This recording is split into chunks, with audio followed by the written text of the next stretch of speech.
আল্লাহ রাব্বুল আলামিন আমাদের শরীরের এক একটা অঙ্গ প্রত্যঙ্গ দিয়েছেন, আর এই অঙ্গ প্রত্যঙ্গগুলো আমরা প্রত্যেকেই যেন যথেষ্ট আপনার সেবা যত্ন করি। ধান কাটতে গেলাম মাঠে, আর যাওয়ার পরে আমার কোনো একটা আঙ্গুল আপনার কেটে গেল, কেটে যাওয়ার সঙ্গে সঙ্গে আমরা অনেক সময় ডাক্তারখানা যাই, অনেক সময় আপনার যেন ট্রিটমেন্ট করি। বেশি পরিমাণে যদি কেটে যাই, সেলাই করার প্রয়োজন বোধ মনে করি, ইঞ্জেকশন নিই। যদি আমার শরীরে আপনার জ্বর হলো, ডাক্তারখানা গেলাম, চোখে যদি আপনার কোনো প্রবলেম হলো, চোখে যদি ছানি করে দেয়, ডাক্তারখানা যাই, চোখের যেন আপনার বিভিন্ন ধরনের অপারেশন করি, চোখের ছানি যেন আপনার ছিঁড়ে ফেলে। আল্লাহ রাব্বুল আলামিন বলেন, তাহলে যে শরীরকে তুমি এত মহব্বত করলা, যে শরীরকে তুমি এত ভালোবাসলা, যে বডি তুমি এত যত্ন করলা, শীতের দিনে তুমি বডির সেবা ব্যবহার করলা, শীতের দিনে তুমি বডি অয়েল ব্যবহার করলা, শরীরের মধ্যে কত ধরনের আপনার পন্স ব্যবহার করলা, শরীরের মধ্যে যেন আপনার কত ধরনের তুমি ক্রিম ব্যবহার করলা।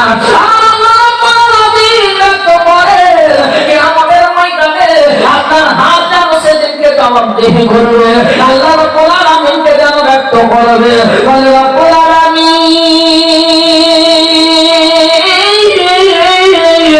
আল্লাহ এই ব্যক্তি হাতের মাধ্যমে মানুষের অত্যাচার করেছে, মানুষের প্রতি অন্যায় করেছে, মানুষের প্রতি জুলুম করেছে, মানুষের আপনার টাকা হাতিয়ে আপনার যেন হরণ করেছে, এই হাতের দ্বারা এদিন দুঃখীদেরকে কষ্ট দিয়েছে। রাব্বুল আলামিন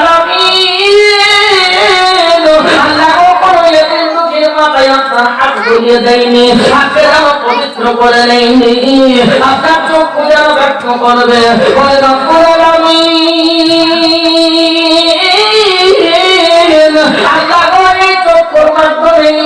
খারাপ জিনিস দর্শন করেছে, চক্ষুর মাধ্যমে খারাপ মঞ্জর দেখেছে, চক্ষুর মাধ্যমে খারাপ দৃশ্য দর্শন করেছে। রব্বুল আলামিন, আল্লাহ এই চক্ষুর মাধ্যমে কোনদিন তোমার কালামুল্লাহ তেলাওয়াত করে চক্ষুকে যেন পরিমাণ করে নেয়নি, তোমার কালামুল্লাহ তেলাওয়াত করে চক্ষুকে কখনো যেন পরিশুদ্ধ করে নেয়নি, পবিত্র করে নেয়নি। আল্লাহ রাব্বুল আলামিনের কাছে আপনার পাঁচ এখন ব্যক্ত করবে। রাব্বুল আলামিন, আল্লাহ এই পায়ের দ্বারা খারাপ কর্মে গিয়েছে, আল্লাহ খারাপ কর্মের জন্য পদচারণ করে গিয়েছে।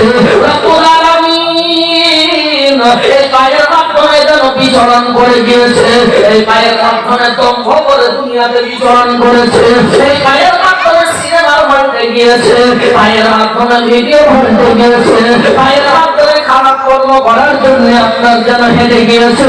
আল্লাহ রাব্বুল আলামিন, এই পায়ের দ্বারাই হেঁটে তোমার ঘর কোনদিন তোমার আপনার মসজিদের মধ্যে চলে যায়নি, কোনদিন আপনার জঙ্গলের ওযু করে এই পায়ের গুনাহগুলোকে ঝরিয়ে নেয়নি, আপনার জিহ্বা ব্যক্ত করবে।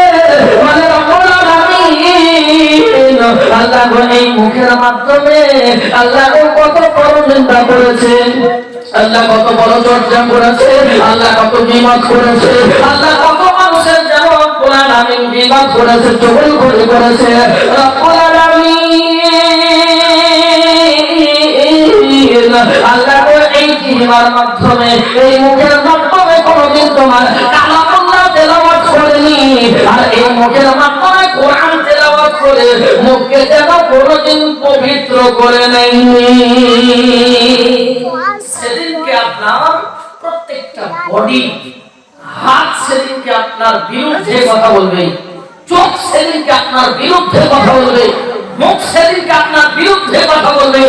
আপনার যেন বডির প্রত্যেকটা অঙ্গ প্রত্যঙ্গ সেদিনকে আপনার বিরুদ্ধে কথা বলবে, আর আপনাকে জাহান্নামে যাওয়ার জন্য বডির এক একটা, শরীরের এক একটা পার্টি আপনার যথেষ্ট হয়ে যাবে।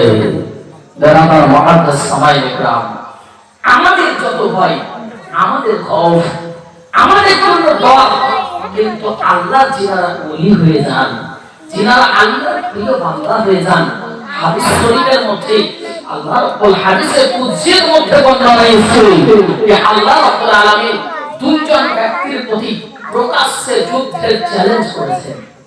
তার প্রতি এই বাচ্চারা দুইজন ব্যক্তির প্রতি যুদ্ধ চ্যালেঞ্জ করেছে। কার প্রতি? এক নাম্বার ওই ব্যক্তি যে মানুষকে বিপদে কোনো সামঞ্জস্য টাকা পয়সা দিল, আর দেওয়ার পরে ওই ব্যক্তি তার ইন্টারেস্ট, তার বিয়াজ, তার সুদ স্বরূপ টাকা গ্রহণ করলো। অর্থাৎ যে ব্যক্তি সুদ খায়, সুদে আপনার টাকা কাটাই, ওই ব্যক্তির উপরে আল্লাহ প্রকাশ্য যুদ্ধে চ্যালেঞ্জ করেছেন। দ্বিতীয় আপনার নাম্বার ওই ব্যক্তি যে ব্যক্তি আল্লাহর ওলির সঙ্গে দুশমনি করলো। বলুন সুবহানাল্লাহ। আল্লাহর ওলির সঙ্গে যে ব্যক্তি দুশমনি করলো, আল্লাহ রাব্বুল আলামিন বলেন তার সঙ্গে আমি প্রকাশ্য যুদ্ধে চ্যালেঞ্জ করছি। আমরা কোরআনের মধ্যে বললাম, আল্লাহ বলল আলা ইন্না আউলিয়া। এই আউলিয়া শব্দের অর্থ কি? আমরা সবাই জানি আউলিয়াটা হলো বহুবচন, এর এক বচন হলো ওলি। ওলি শব্দের বাংলা অর্থ হলো বন্ধু। ওলি আল্লাহ শব্দের অর্থ হলো আল্লাহর বন্ধু। আউলিয়া আপনার ওলির বহুবচন। আল্লাহ বললেন যারা আপনার যে সমস্ত আউলিয়া কেরামগণ আল্লাহর আপনার তাজিবে পৌঁছে গেছে, আল্লাহর পূর্বে পৌঁছে গেছে, আল্লাহর নিকটে পৌঁছে গেছে, আল্লাহ রাব্বুল আলামিন বলেন কি করে আমার নিকটে তারা পৌঁছেছে? আল্লাহ আমাদের উপরে সবার উপরে 5টি ওয়াক্ত নামাজ ফরজ করেছে। যিনারা আল্লাহর প্রিয় বান্দা, আল্লাহর ওলি, তিনারা কি করেন? 5টি ওয়াক্ত নামাজ তো আদায় করেন, তার সঙ্গে সঙ্গে বেশি বেশি করে নফল ইবাদত করেন, তাসবিহ তাহলিল করেন, কলবের আপনার জিকির করেন। আর এই জিকিরের মাধ্যমে কলকে তাসকিয়া করেন, নফসের সঙ্গে জিহাদ করেন। আর জিহাদ করে তাসবিহ তাহলিলের মাধ্যমে, কলবের জিকিরের মাধ্যমে এক একটা প্ল্যাটফর্ম আছে, সেই প্ল্যাটফর্ম আপনার পেরিয়ে গিয়ে আল্লাহ বলেন তারা আমার এতটাই নিকটে আপনার পৌঁছে যায়, আমার এতটাই কুরবে পৌঁছে যায় যে তার হাত আমার হাত হয়ে যায়। বলুন সুবহানাল্লাহ। তার জবান আমার জবান হয়ে যায়, তার কর্মজীবন আমার কর্মজীবন হয়ে যায়। তারা যদি আমার কাছে দোয়া করে, আমি আল্লাহ তাদের দোয়াকে কারেন্টের মতো কবুল করে নেই। বলুন সুবহানাল্লাহ। বেরাদার মুআদ্দাস সামাইল ইকরাম, আল্লাহ রাব্বুল আলামিন হাদিসে কুদসির মধ্যে এই কথা ব্যক্ত করছেন, যারা আল্লাহর প্রিয় বান্দা হয়ে যান তাদের হাত আমরা দুনিয়াতে মানুষের হাত দেখছি, কিন্তু ওটা আল্লাহ রাব্বুল আলামিনেরই কুদরতের হাত। ওটা আল্লাহ রাব্বুল আলামিন উনি জিসম এবং জিসমানিয়াত থেকে বাদ, ওনার বডি আপনার আমরা কখনোই ব্যক্ত করতে পারবো না, কিন্তু আল্লাহ নিজে বলছেন যে আমি আপনার তার হাত আমার হাত হয়ে যাই, তার জবান আমার জবান হয়ে যায়, তার চক্ষু আমার চক্ষু হয়ে যায়, তার পদযুগল আমার পদযুগল হয়ে যায়। আল্লাহ বললেন উদউনি আস্তাজিব লাকুম, হে দুনিয়ার মানুষগণ তোমরা আমার কাছে দোয়া করো, আমি আল্লাহ তোমাদের দোয়াকে কবুল করে নেব। বলুন সুবহানাল্লাহ। বেরাদার মুআদ্দাস সামাইল ইকরাম, মিশকাত শরীফের হাদিস 173 নম্বর পৃষ্ঠা, হযরত আবু দারদা রাদিয়াল্লাহু তাআলা আনহু থেকে বর্ণিত এবং আবু হুরায়রা রাদিয়াল্লাহু তাআলা আনহু থেকে বর্ণিত আছে একটা হাদিস। কি বলছেন? যে আল্লাহ রাব্বুল আলামিন আজকে এই যে মাহবুবে সুবহানী কুতুবে রব্বানী গাউসে সামদানি শেখ মহিউদ্দিন আব্দুল কাদের জিলানী ও গিলানী রাহমাতুল্লাহ আলাইহির মুহাব্বতে আপনারা এই জায়গায় বসেছেন, ওনার মুহাব্বতে বসেছেন। এই মুহাব্বত আমাদের নিজে থেকে পয়দা হয়েছে নাকি আল্লাহ এই মুহাব্বত পয়দা করিয়েছেন? আল্লাহ ওনাকে ভালোবাসেন বলে আমরা ভালোবাসি, নাকি আমরাই ভালোবাসি আল্লাহ ভালোবাসে না? আল্লাহ কি বলছেন? যে দুনিয়ার মানুষকে যখন আমি মুহাব্বত করি তখন আমি কি করি? জিবরাইল আলাইহিস সালামকে ডাকি। দরবার মুআদ্দাস সামাইল ইকরাম, আল্লাহ রাব্বুল আলামিন ব্যক্ত করেন আমি যখন দুনিয়ার কোন মানুষকে মহব্বত করি, দুনিয়ার কোন মানুষকে যখন আমি ভালোবাসি, আমি জিবরাইল আলাইহিস সালাম ও তাসলিমকে ডাকি আর ডাকা করে ব্যক্ত করি, বলে জিবরাইল আলাইহিস আলাইহিস সালাতু ওয়াত তাসলিম। দুনিয়ার অমুক মানুষকে আমি মহব্বত করি, দুনিয়ার অমুক মানুষকে আমি ভালোবাসি, দুনিয়ার অমুক মানুষকে আমি প্যার করি, দুনিয়ার অমুক মানুষকে আমি লাভ করি, দুনিয়ার অমুক মানুষকে আপনার দ্বারা আমি ইশ করি। অতএব জিবরাইল আলাইহিস সালাতু ওয়াত তাসলিম, তুমিও তাকে যেন মহব্বত করো। আর জিবরাইল আলাইহিস সালাতু ওয়াত তাসলিম ব্যক্ত করেন আমিও যেন ওই ব্যক্তিকে মহব্বত করতে লাগি। বলুন সুবহানাল্লাহ। হযরত জিবরাইল আলাইহিস সালাতু ওয়াত তাসলিম যখন তার মহব্বত করতে লাগে, আসমানবাসী যত ফেরেশতামণ্ডলী আছে সবাইকে যেন বলতে লাগে, বলে ও আসমানবাসী, আল্লাহ রাব্বুল আলামিন দুনিয়ার অমুক ব্যক্তিকে মহব্বত করুন, আর আমি জিবরাইল আলাইহিস সালাতু ওয়াত তাসলিম তাকে মহব্বত করি। অতএব ও আসমানের ফেরেশতা মণ্ডলী, তোমরা তিনাকে যেন মহব্বত করতে লাগো। বলুন সুবহানাল্লাহ।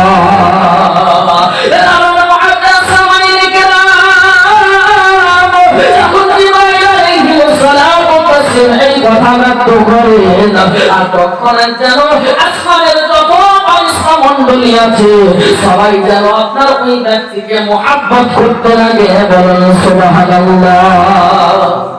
হযরত জিবরাইল আলাইহিস সালাতু ওয়াত তাসলিম দুনিয়ার মানুষকে ব্যক্ত করতে লাগে, বলে দুনিয়ার মানুষ, আল্লাহ রাব্বুল আলামিন অমুক ব্যক্তিকে মহব্বত করি।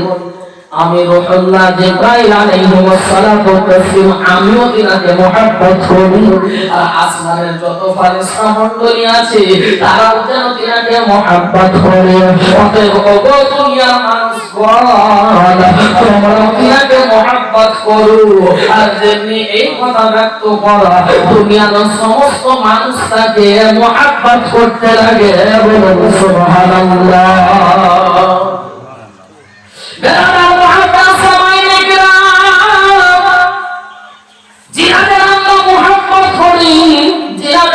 ভালোবাসি, আমাদের নিকটবর্তী মাহফিল জানো দাদা মাহবুব সাহেব রাহমাতুল্লাহ আলাইহির দরবারে আমরা যাই জিয়ারত করে আসি। অনেক মানুষ বলে তোমরা জিয়ারতে যেও না, অনেক মানুষ বলে মাজারে যেও না, কিন্তু বেরাদার মুআদ্দাস সরাইল ইকরাম তবুও আমরা শুনি না। কারণ মাহবুব সাহেব রাহমাতুল্লাহ আলাইহিকে আমরা মুহাব্বত করি। আমরা শুধু মুহাব্বত করি না, হাদিসের মধ্যে যেটা দেখতে পেলাম আল্লাহ যাকে মুহাব্বত করে, জিবরাইল আলাইহিস সালাতু ওয়াত তাসলিম যাকে মুহাব্বত করে, আসমানের ফেরেশতা মণ্ডলী যাকে মুহাব্বত করে, ওই ব্যক্তিকে দুনিয়ার মানুষ মহব্বত করে। বলুন সুবহানাল্লাহ। আজকে মাহবুব সুবহানী, কুতুব রাব্বানী, গাউসে সামদানী, শেখ মহিউদ্দিন আব্দুল কাদের জিলানী ও গিলানী রাহমাতুল্লাহ আলাইহিকে আমরা যে মহব্বত করি, এই মহব্বত আমরাই করি তা নয়, বরং আমার আল্লাহ রাব্বুল আলামিন স্বয়ং নিজে মহব্বত করে। বলুন সুবহানাল্লাহ। জিবরাইল আলাইহিস সালাতু ওয়াত তাসলিম উনিও মহব্বত করেন, আসমানের ফেরেশতা মণ্ডলী মহব্বত করে। আর এই কারণে আমরা দুনিয়ার মানুষও আজকে আপনার যেন মাহবুবে সুবহান কুতুব রাব্বানী শেখ মহিউদ্দিন আব্দুল কাদের জিলানী ও গিলানী রাহমাতুল্লাহ আলাইহিকে আপনার মহব্বত করে আজকে এই মজলিসের আয়োজন করেছি। বলুন সুবহানাল্লাহ। তো বেরাদার মুআদ্দাস সামাইল ইকরাম, বুঝতে পারলাম আউলিয়া কিরামগণের সম্মান আমার আল্লাহ রাব্বুল আলামিন দিয়েছেন। লিল্লাহি ইজ্জতি ওয়া রাসূলিহি ওয়া লিল মুমিনিন। আল্লাহ ইজ্জত তাদের উপরে রেখেছেন, রাসূলগণের উপরে এবং মুমিন ব্যক্তির উপরে, যারা আল্লাহর প্রিয় বান্দা তাদের উপরে।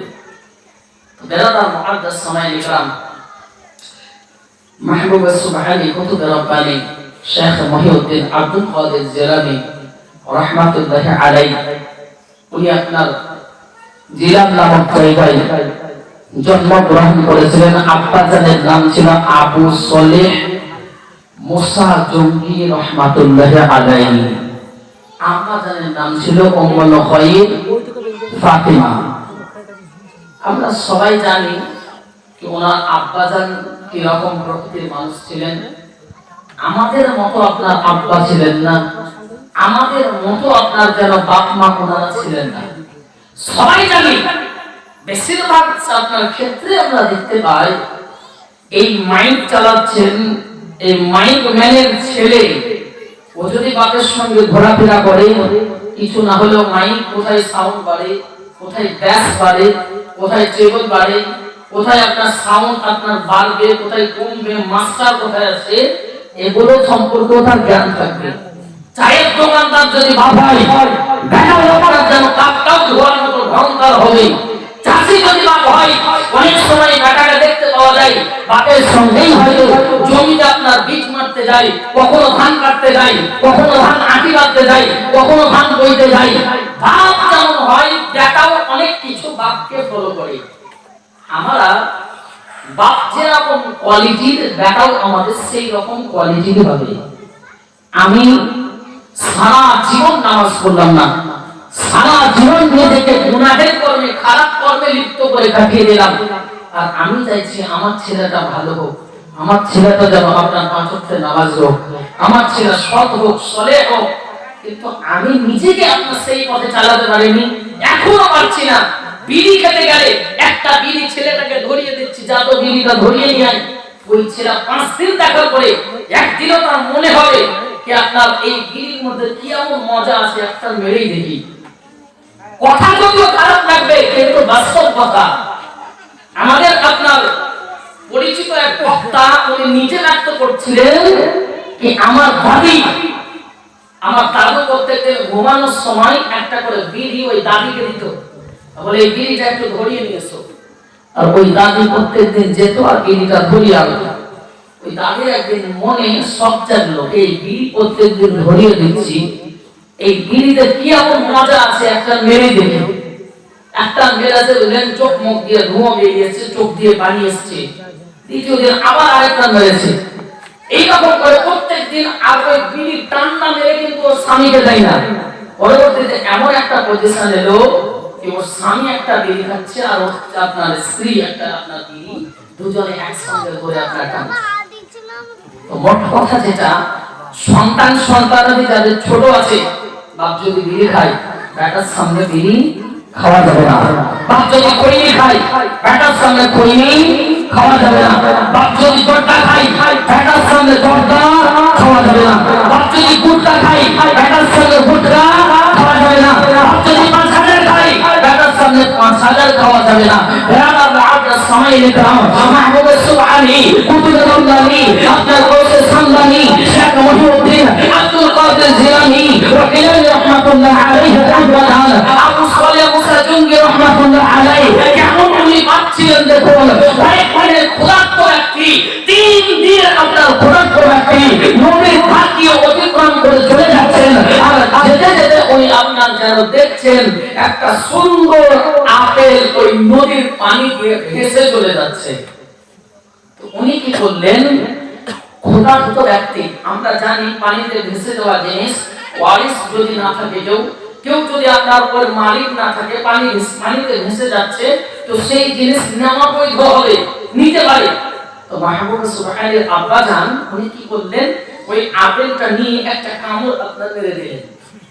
যেমনি মেরে দেওয়া, উনি মনে মনে ভাবলেন, আল্লাহুস সামাদ, এই আপেল তো আমি কামড়ে দিলাম, কিন্তু এই আপেলের মালিকের কাছে পারমিশন নেওয়া হয়নি। এই আপেলের মালিকের কাছে আমি ভুলে আপেলটা খাইনি, এই জন্য আমাকে কিয়ামতের মাঠে পাকড়াও করা হবে। বলেন সুবহানাল্লাহ। কতটুকু চিন্তা ধারণা। আমরা অনেক মানুষ মুদিখানার দোকানে যাই, যাওয়ার পরে ওই দোকানদার যদি একটু পরিচিত হয়, অনেকেই আপনার বইয়ের আপনার খাপিটা খুলে একটু হয়তো চানাচুর, একটু হয়তো বাদাম, আর হয়তো একটা বিস্কুট, কিছু একটা বাইরে করে খেয়ে নিলাম। ওই দোকানদারকে বলার প্রয়োজনই মনে করলাম না। এই যে আমাদের আপনার কার্যক্ষমতা, কার্য, আর ওনাদের আব্বা জানের কার্য কিরকম দেখেন, ওনাদের কিরকম ঈমানি জজবা ছিল, তাকওয়া ছিল, পরহেজগারি ছিল, খোদা ভীরুতা কেমন ছিল। ওনার মনে মনে ডাঙ্গা বাজলো, আল্লাহ এই আপেল আমি খেলাম, কিন্তু আপেলের মালিকের কাছে আমি কোনো পারমিশন নেইনি। এই কারণে উনি কি করলেন, স্রোত যেদিকে বয়ে যাচ্ছিল তার উল্টো দিকে উনি আপনার আবার চলতে আরম্ভ করলেন।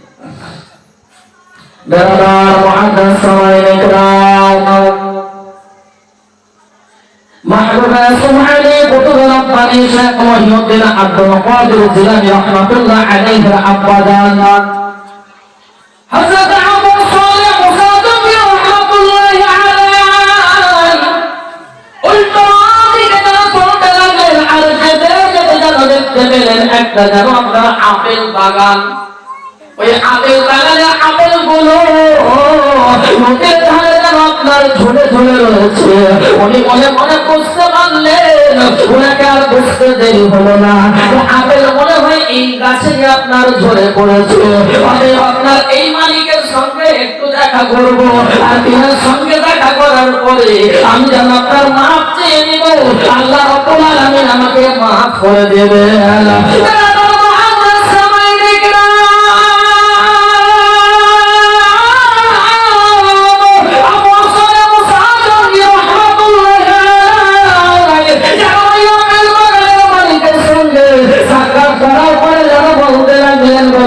আপনার বাগানের একটা আপেল নদীর পানি দিয়ে যেন আপনার ভেসে যাচ্ছিল, আমি আপনাকে না বলে আপেলটা যেন কামড়ে দিয়েছি, খেয়েছি। আপনি আমাকে দয়া করে ওই আপেলটা খাওয়ার জন্য আমাকে মাফ করে দান করুন, সুবহানাল্লাহ। আপেল বাগানের মালিক উনিও কিন্তু একজন আল্লাহর ওলি ছিলেন। উনি বুঝতে পারলেন কি যেমন তেমন কোনো মানুষ নয়, আমার বাগানের অনেক আপেল আমার কর্মচারীরা না বলে চুরি করে নিয়ে চলে যায়, আর একটা আপেল নদী দিয়ে ভেসে যাচ্ছিল, আর সেই আপেলটার জন্য আমার কাছে ক্ষমা চাইতে এসেছে। ওই আপেল বাগানের মালিক বুঝতে পারলেন এ আপনার যেমন তেমন কোন সাধারণ মানুষ নয়, এনাকে এত সহজে আমার কাছ থেকে ছেড়ে দিলে হবে না।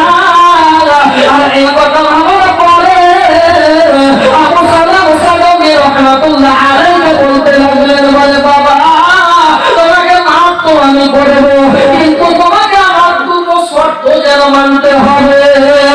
বলে কি শর্ত আমাকে ব্যক্ত করো?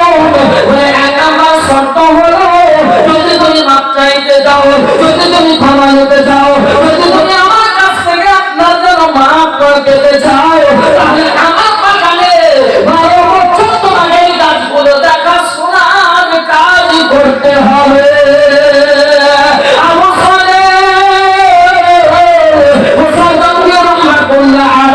মনে মনে ভাবলেন, বলে আল্লাহ গো সারা জীবন যদি কাটিয়ে দিতে হয় কিন্তু আমি যেন ইনার জন্য কখনো যেন আপনার এই মাথায় বোঝা নিয়ে থাকবো না। উনি যদি আমাকে ক্ষমা করে দিতে চান তো 12 বছর আমি যেন ওনার বাগানে দেখা শোনার জন্য রাজি আছি, বলুন সুবহানাল্লাহ।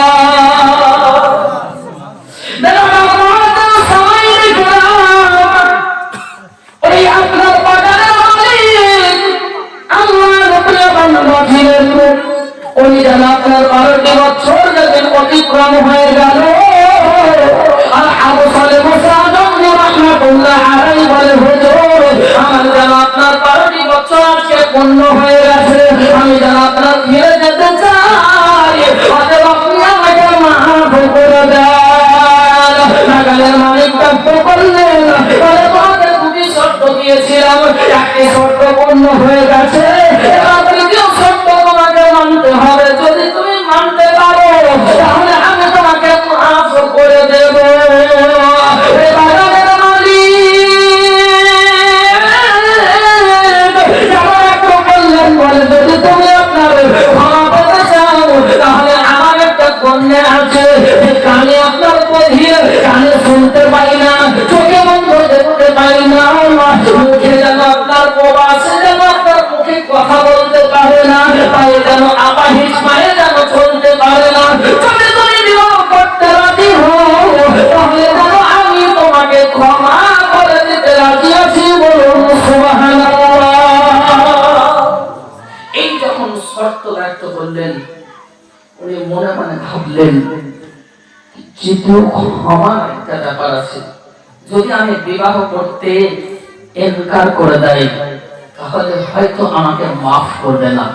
যে করে হোক আমাকে মাফ নিতেই হবে। এই কারণে চোখে অন্ধ, কানে বধির, মুখে বোমা, পায়ে আকাশিস নিয়ে গেও উনি আপনার বিবাহ করার জন্য রাজি হয়ে গেলেন। বলুন সুবহানাল্লাহ। আমার যুবকরা, আমাদের বাবেরাও যদি আপনার এই কথা বলে, ও তো অন্য মানুষ, রক্তের কোনো সম্পর্ক নেই, তবুও আপনার উনি মেনে নিলেন। কিন্তু আমাদের যুবকরা যদি এই রকম কখনো ব্যক্ত করা হয়, তো কোন দিনের তরব বাপ কেন আরো 14 পুরুষ যদি কবর থেকে উঠে আসে, তবুও তারা কখনোই হয়তো রাজি হতো না। যারা তার মহাদ্দাস সামাইন ইকরাম, আমরা বর্তমান জামানার মানুষ, বর্তমান সমাজে আপনার বসবাস করি। আমি নিজে মদের আড্ডাখানায়, আপনার তাসের আড্ডাখানায়, মদের সুরিখানায়, গীবতের আপনার কারখানায় বসে বসে সেই গুনাহ আমি করছি। আমার মেয়ে জিন্স প্যান্ট পরে টপ করে বাজারে বাজারে ঘুরে বেড়াচ্ছে, এটা আমার জন্য লজ্জার বিষয় হয় না। কিন্তু আবার আমার ছেলের বউ যেটাকে নিয়ে আসবো, সে যেন খুব ভালো মেয়ে হয়, সে যেন সৎ হয়, সে যেন সলেহা হয়, সে যেন পরহেজগার হয়। এইরকম আমাদের চিন্তা ভাবনা। আপনি যদি নিজের মেয়েকে পরিবর্তন না করাতে পারে, তাহলে আপনার পরের মেয়ের কাছে ভালো হবে, সলেহা হবে, আমিরা হবে, আমিরা হবে, এই আশা আপনার কি করে আপনি করতে পারেন? নিজের মেয়েটাকে যদি সলেহা করতেন, নিজের মেয়েটাকে যদি পরহেজগার করতেন, নিজের মেয়েটাকে যদি নেক তৈরি করতেন, তাহলে আপনি পরের মেয়ে ভালো আপনার ছেলের জন্য আশা করতে পারতেন। অনেক মানুষ আজকে মেয়ে হচ্ছে শুনে মাথা নিচু হয়ে যায়, মেয়ে হবে বলে মাথা নিচু হয়ে যায়। হয়তো দুটো মেয়ে হয়েছে, স্ত্রীকে এইরকম বলে, এবার যদি তোর মেয়ে হয়েছে তাহলে তোকে 3 তালাক। এইরকম কথা অনেক পুরুষ আছে। আমাদের কাছে অনেকেই মশলা মাসাইল জিজ্ঞেস করতে আছে, হুজুর এইরকম কথা বলেছিলাম, তার মেয়ে হয়ে গিয়েছে, এবার কি করতে হবে? তো প্রচুর মানুষ আছে যে মেয়ে না হলে ওই যুবকই হতো না, সেই যুবক কি বলছে, এবার যদি তোর মেয়ে হয় তো তোকে 3 তালাক। কত মহিলার ভাত এইভাবে চলে গিয়েছে। আল্লাহ রাব্বুল আলামিন বলেন যে আমি যাকে ইচ্ছা তাকে মেয়ে প্রদান করি, যাকে ইচ্ছা তাকে ছেলে প্রদান করি। ওই মহিলার কোনো হাত আছে কি মেয়ে নেবে নাকি ছেলে নেবে? আল্লাহ যেটা দেবে সেটাই তাকে গ্রহণ করতে হবে। আমার মতো নানান পুরুষ হবে কিন্তু মেয়ে হলে তাকে কাজ দিয়ে দেবে, এই কাহিনীর মতো মূর্খ মানুষ আর দুটো দুনিয়াতে নেই। তো বেলাকার মুআদ্দাস সামায়ে کرام, এই যখন একটা পরিস্থিতি, মেয়েদেরকে জুতোর চাইতে নিকৃষ্ট মনে করত মানুষরা। মহিলা, গর্ভবতী মহিলা, জাহিলি যুগের মানুষরা গর্ভবতী মহিলা রাস্তা দিয়ে হেঁটে যেত, আর 2 জন যুবকের তারা কথোপকথন করত। কেউ বলতো এই মেয়েটার গর্ভে ছেলে আছে, আর কেউ বলতো মেয়েটার গর্ভে মেয়ে আছে। 2 জন একটা বেট লাগতো, কিছু টাকা বা কিছু একটা অর্থের মাধ্যমে 2 জনে কি করতো, মেয়েটাকে ধরে নিয়ে আসতো। আর নিয়ে আসার পরে একটা ছুরি দিয়ে ওই মেয়েটার পেটটাকে চিরতো, আর চিরার পরে বাচ্চাটা বাহির করে দেখতো যে মেয়ে আছে না ছেলে আছে। এমন একটা পজিশন ছিল। রাসূল আকরাম সাল্লাল্লাহু আলাইহি ওয়াসাল্লাম মানুষের সম্মুখে বক্তব্য দিচ্ছেন, আলোচনা করছেন, আর ব্যক্ত করছেন কোন ব্যক্তি যদি 4টি কন্যা সন্তান সঠিকভাবে পরওয়ারিশ করলো, সঠিকভাবে বড় করলো, সঠিকভাবে লালন পালন করলো, সঠিকভাবে বিবাহ বন্ধনে কোন নেক সন্তানের হাতে তুলে দিল, তো সেই ব্যক্তি জান্নাতের মধ্যে আমার সঙ্গে 2টি আঙ্গুল যেমন পরস্পর আছে, এই রকম আমার নিকটে জান্নাতের মধ্যে থাকবে। বলুন সুবহানাল্লাহ।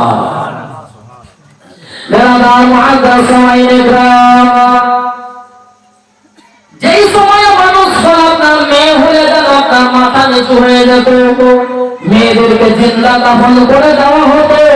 আমার নবী দয়াল মুস্তাফার যখন দুনিয়ায় আগমন ঘটলো, আমার নবী দয়াল মুস্তাফা দুনিয়ায় আসার পরে মহিলাদের এত সম্মান উঁচু হয়ে গেল।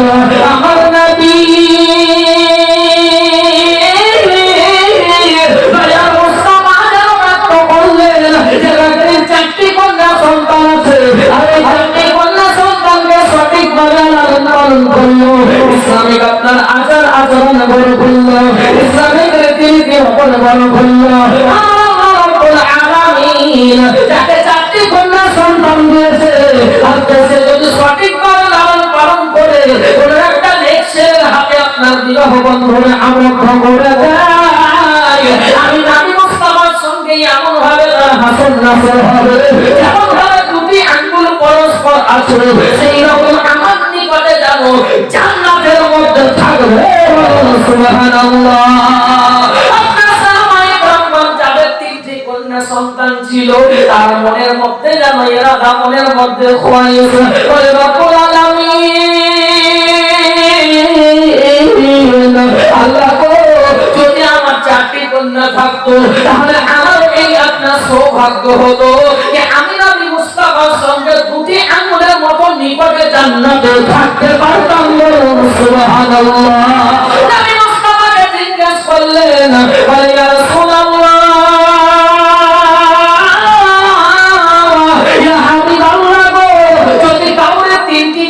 সন্তান হয় তাহলে সেও কি আপনার সঙ্গে ওইভাবে জান্নাতের মধ্যে থাকতে পারে? আমার নবী দয়া মুস্তাফা বললেন, ওগো হ্যাঁ, যার 3টি কন্যা সন্তান আছে সেই ব্যক্তিও যেন আমার সঙ্গে যেন জান্নাতের মধ্যে 2টি আঙ্গুলের মতো নিকটবর্তী হয়ে তার সঙ্গে আমাকে আল্লাহ জান্নাতের মধ্যে রাখবে। সুবহানাল্লাহ। সন্তান ছিল, তারা মনের মধ্যে একটা তামান্না, মনের একটা ইরাদা, আল্লাহ গো, যদি আজকে 3টি কন্যা থাকতো তাহলে নবী মুস্তাফার সঙ্গে ওইভাবে হাসন নাসর হতো। আমার নবী দয়া মুস্তাফাকে জিজ্ঞেস করলেন, ইয়া রাসূলুল্লাহ, ইয়া হাবিবাল্লাহ গো, যদি আপনার কাউকে 2টি কন্যা সন্তান থাকে সেও কি আপনার সঙ্গে ওইভাবে হাসন নাসর হবে? আমার নবী দয়া মুস্তাফা বললেন, হ্যাঁ, যদি কাউকে 2টি কন্যা সন্তান থাকে আর তাদেরকে ইসলামিক রীতিনীতিতে বড় করে তোলে, সেই ব্যক্তি আমার সঙ্গে 2টি আঙ্গুল যেমন নিকটবর্তী ওইভাবে যেন সে আমার সঙ্গে জান্নাতের মধ্যে থাকবে। যাদের 1টি কন্যা তাদের মনের খয়েস আল্লাহ যদি 2টো কন্যা সন্তান থাকতো।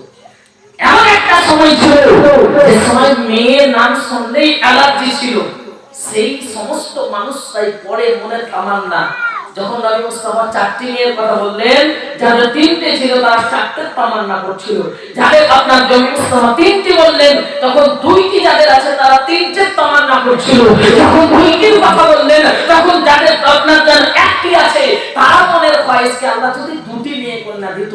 এবার যখন আপনার 1টির কথা বললো, যাদের কোনো মেয়েই নেই তারা মনের খয়েস করছে আল্লাহ যদি আজকে আমার 1টি কন্যা সন্তান থাকতো নবী মুস্তাফার সঙ্গে যেমন ভাবে 2টি আঙ্গুল নিকটবর্তী আছে ওইভাবেই যেন জান্নাতে থাকার সৌভাগ্য হতো। সুবহানাল্লাহ। তো মেরাদার মুআদ্দাস সাহাবায়ে کرام ওই আবু সালেহ মুসা জঙ্গি রাহমাতুল্লাহ আলাইহি কি বললেন যে আমার মেয়ে কানে বধির, মুখে বোবা, আপনার চোখে অন্ধ, দেখতে পায় না, পায়ে আপাহি চলতে পারে না। এই কথা বলার পরে আপনারা জানেন আবু সালেহ মুসা জঙ্গি রাহমাতুল্লাহ আলাইহি রোম কামরা পাঠিয়ে দিলেন।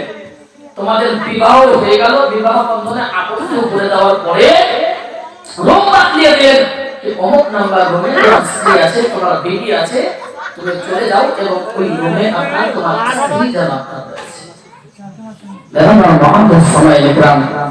আবু সালেহ মুসা জঙ্গি রাহমাতুল্লাহ আলাইহি যখন ওই রুমে গেলেন, রুমের মধ্যে ওই ভদ্র মহিলাকে দেখার পরে ওনার আপনার যেন মাথার চমকে উঠেছে, তাড়াতাড়ি ওই রুম থেকে বেরিয়ে চলে এসেছে এবং আপনার ওই বাগানের মালিকের সঙ্গে গিয়ে বলছে, হুজুর আপনি মনে হয় ভুল কোন রুমের মধ্যে রাখতে বলেছেন, কারণ আমি যে ঘরে গেলাম ওই ঘরে কোনো অন্ধ মহিলা নেই, ওই ঘরে কোনো দেখতে কুৎসিত মহিলা নেই, ওই ঘরে কোনো কানে বধির একটা মহিলা নেই, ওই ঘরে কোনো বোবা মহিলা নেই, ওই ঘরে কোনো পায়ের আপাহিজ মহিলা নেই, বরং সুন্দরী রমণী আপনার যেন সুন্দর লাবণ্যময়ী একটা মহিলা ওই ঘরের মধ্যে বিরাজমান আছে। বলুন সুবহানাল্লাহ। আপনার আবু সালেহ মুসাদ্দিদ রাহমাতুল্লাহ আলাইহি বলেন, হ্যাঁ তুমি ঠিকই দেখেছো, ওই মেয়ের সঙ্গে তোমার বিবাহ হয়েছে। তো বলে, হুজুর আপনি যে বললেন চোখে অন্ধ, কানে বধির, মুখে বোবা, পায়ে আপাহিজ, পায়ে চলতে পারে না, পঙ্গু, তো কই কিছুই তো দেখলাম না।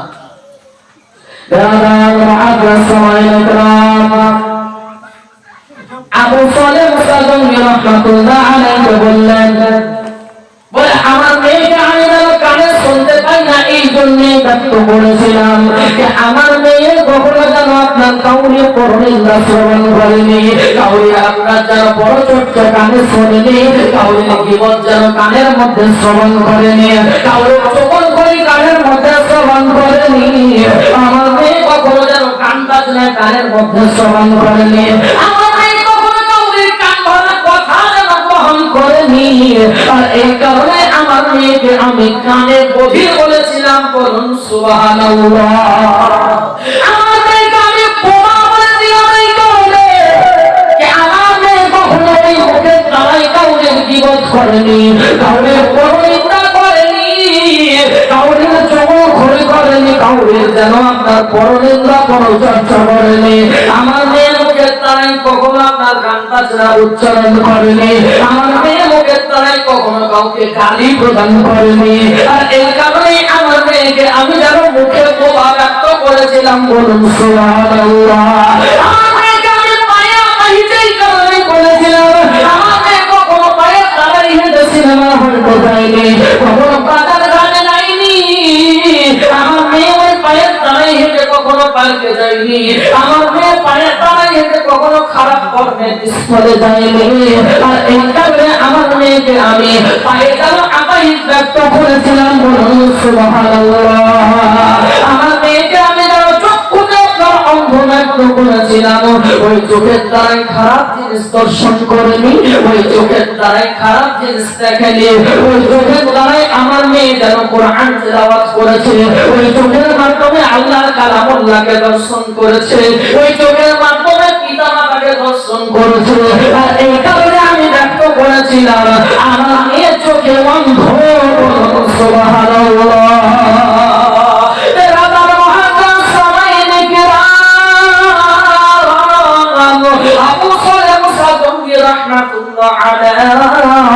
যদি আপনার এইরকম পরহেজগার হয়, যদি আপনার এইরকম খোদাবিরতা হয়, যদি এইরকম তাকওয়া পরহেজগারি হয়, যদি গুনার মধ্যে আল্লাহর খবর এতটা থাকে, যদি আল্লাহর ভয় অন্তরে এতটা থাকে, আপনাদের যদি আপনার আল্লাহর ভয় এমন থাকে, কোনদিন কাউদের বিগতে লিপ্ত হয়নি, খারাপ জিনিস দর্শন করেনি, খারাপ জায়গায় যায়নি, আল্লাহ রাব্বুল আলামিন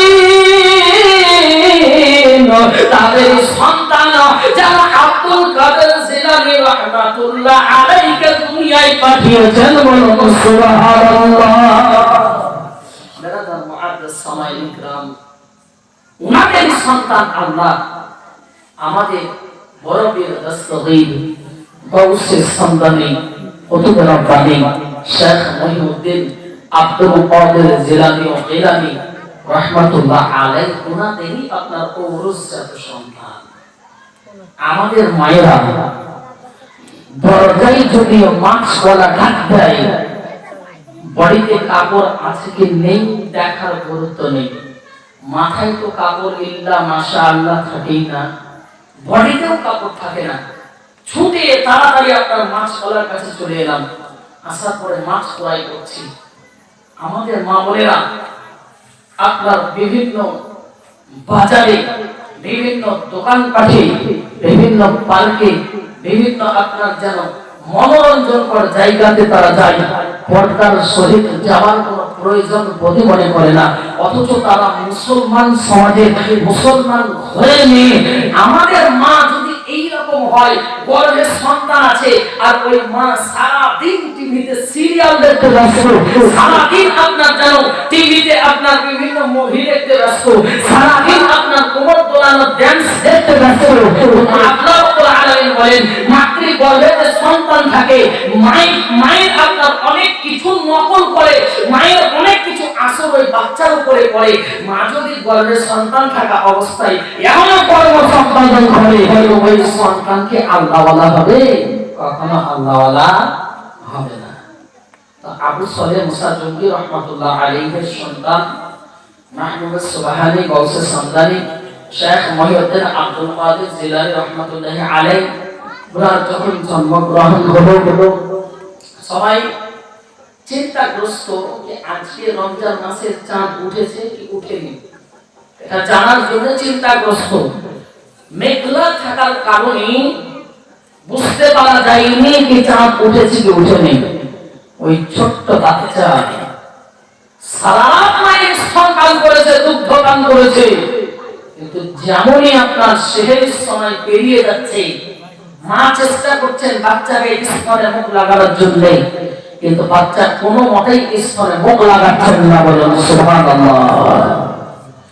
বেলাল মুআদ্দাস সালাইল ইকরাম ওই ছোট্ট বাচ্চা দুনিয়ায় আসার পরে আল্লাহর ওলি হয়েছেন এটা নয়, বরং মাতৃগর্ভেই যখন ছিলেন তখন থেকে আল্লাহর যেন ওলি ছিলেন। বলুন সুবহানাল্লাহ। সবাই যেন আপনার চিন্তা করছে মনে হয় রোজা ভেঙে দিতে হবে, কেননা আপনার চাঁদ যেন দেখা যায়নি।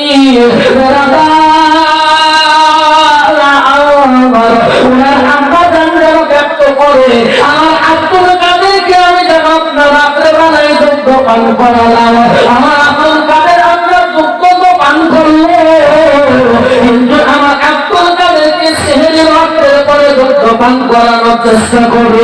আপনার শত চেষ্টা করেও চেষ্টা যেন ব্যর্থ হয়। আমার আব্দুল কাদের কখনো যেন আমার মধ্যে যেন মুখ লাগাচ্ছেন না। বলুন সুবহানাল্লাহ।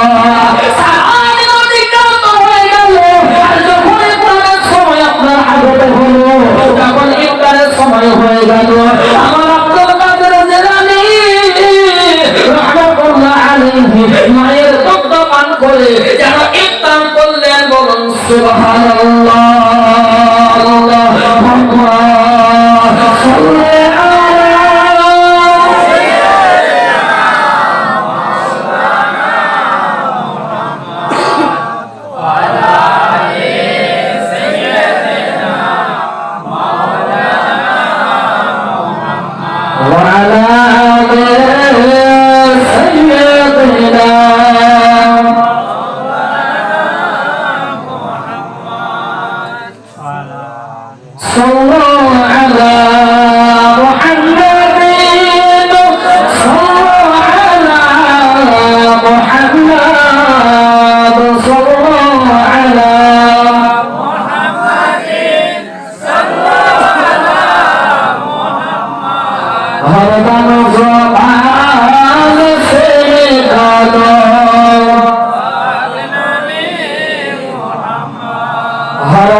তুমি জেলানি তোমারি নামের গুণে আগুন হয়ে যায় পানি, আগুন হয়ে যায় পানি। আয় রব্বিল আবদুল কাদের তুমি জিলানির জিলানি তোমারি নামের গুণে আগুন হয়ে যায় পানি, তোমারি নামের গুণে আগুন হয়ে যায় পানি।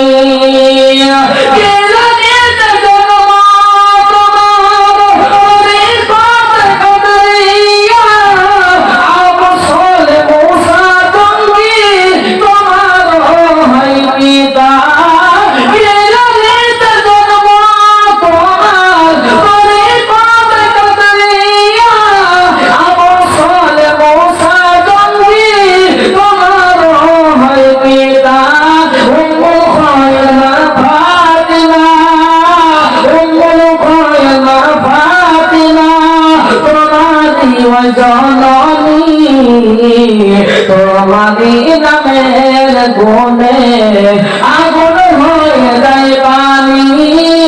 আই রব্বিল আবদুল কাদের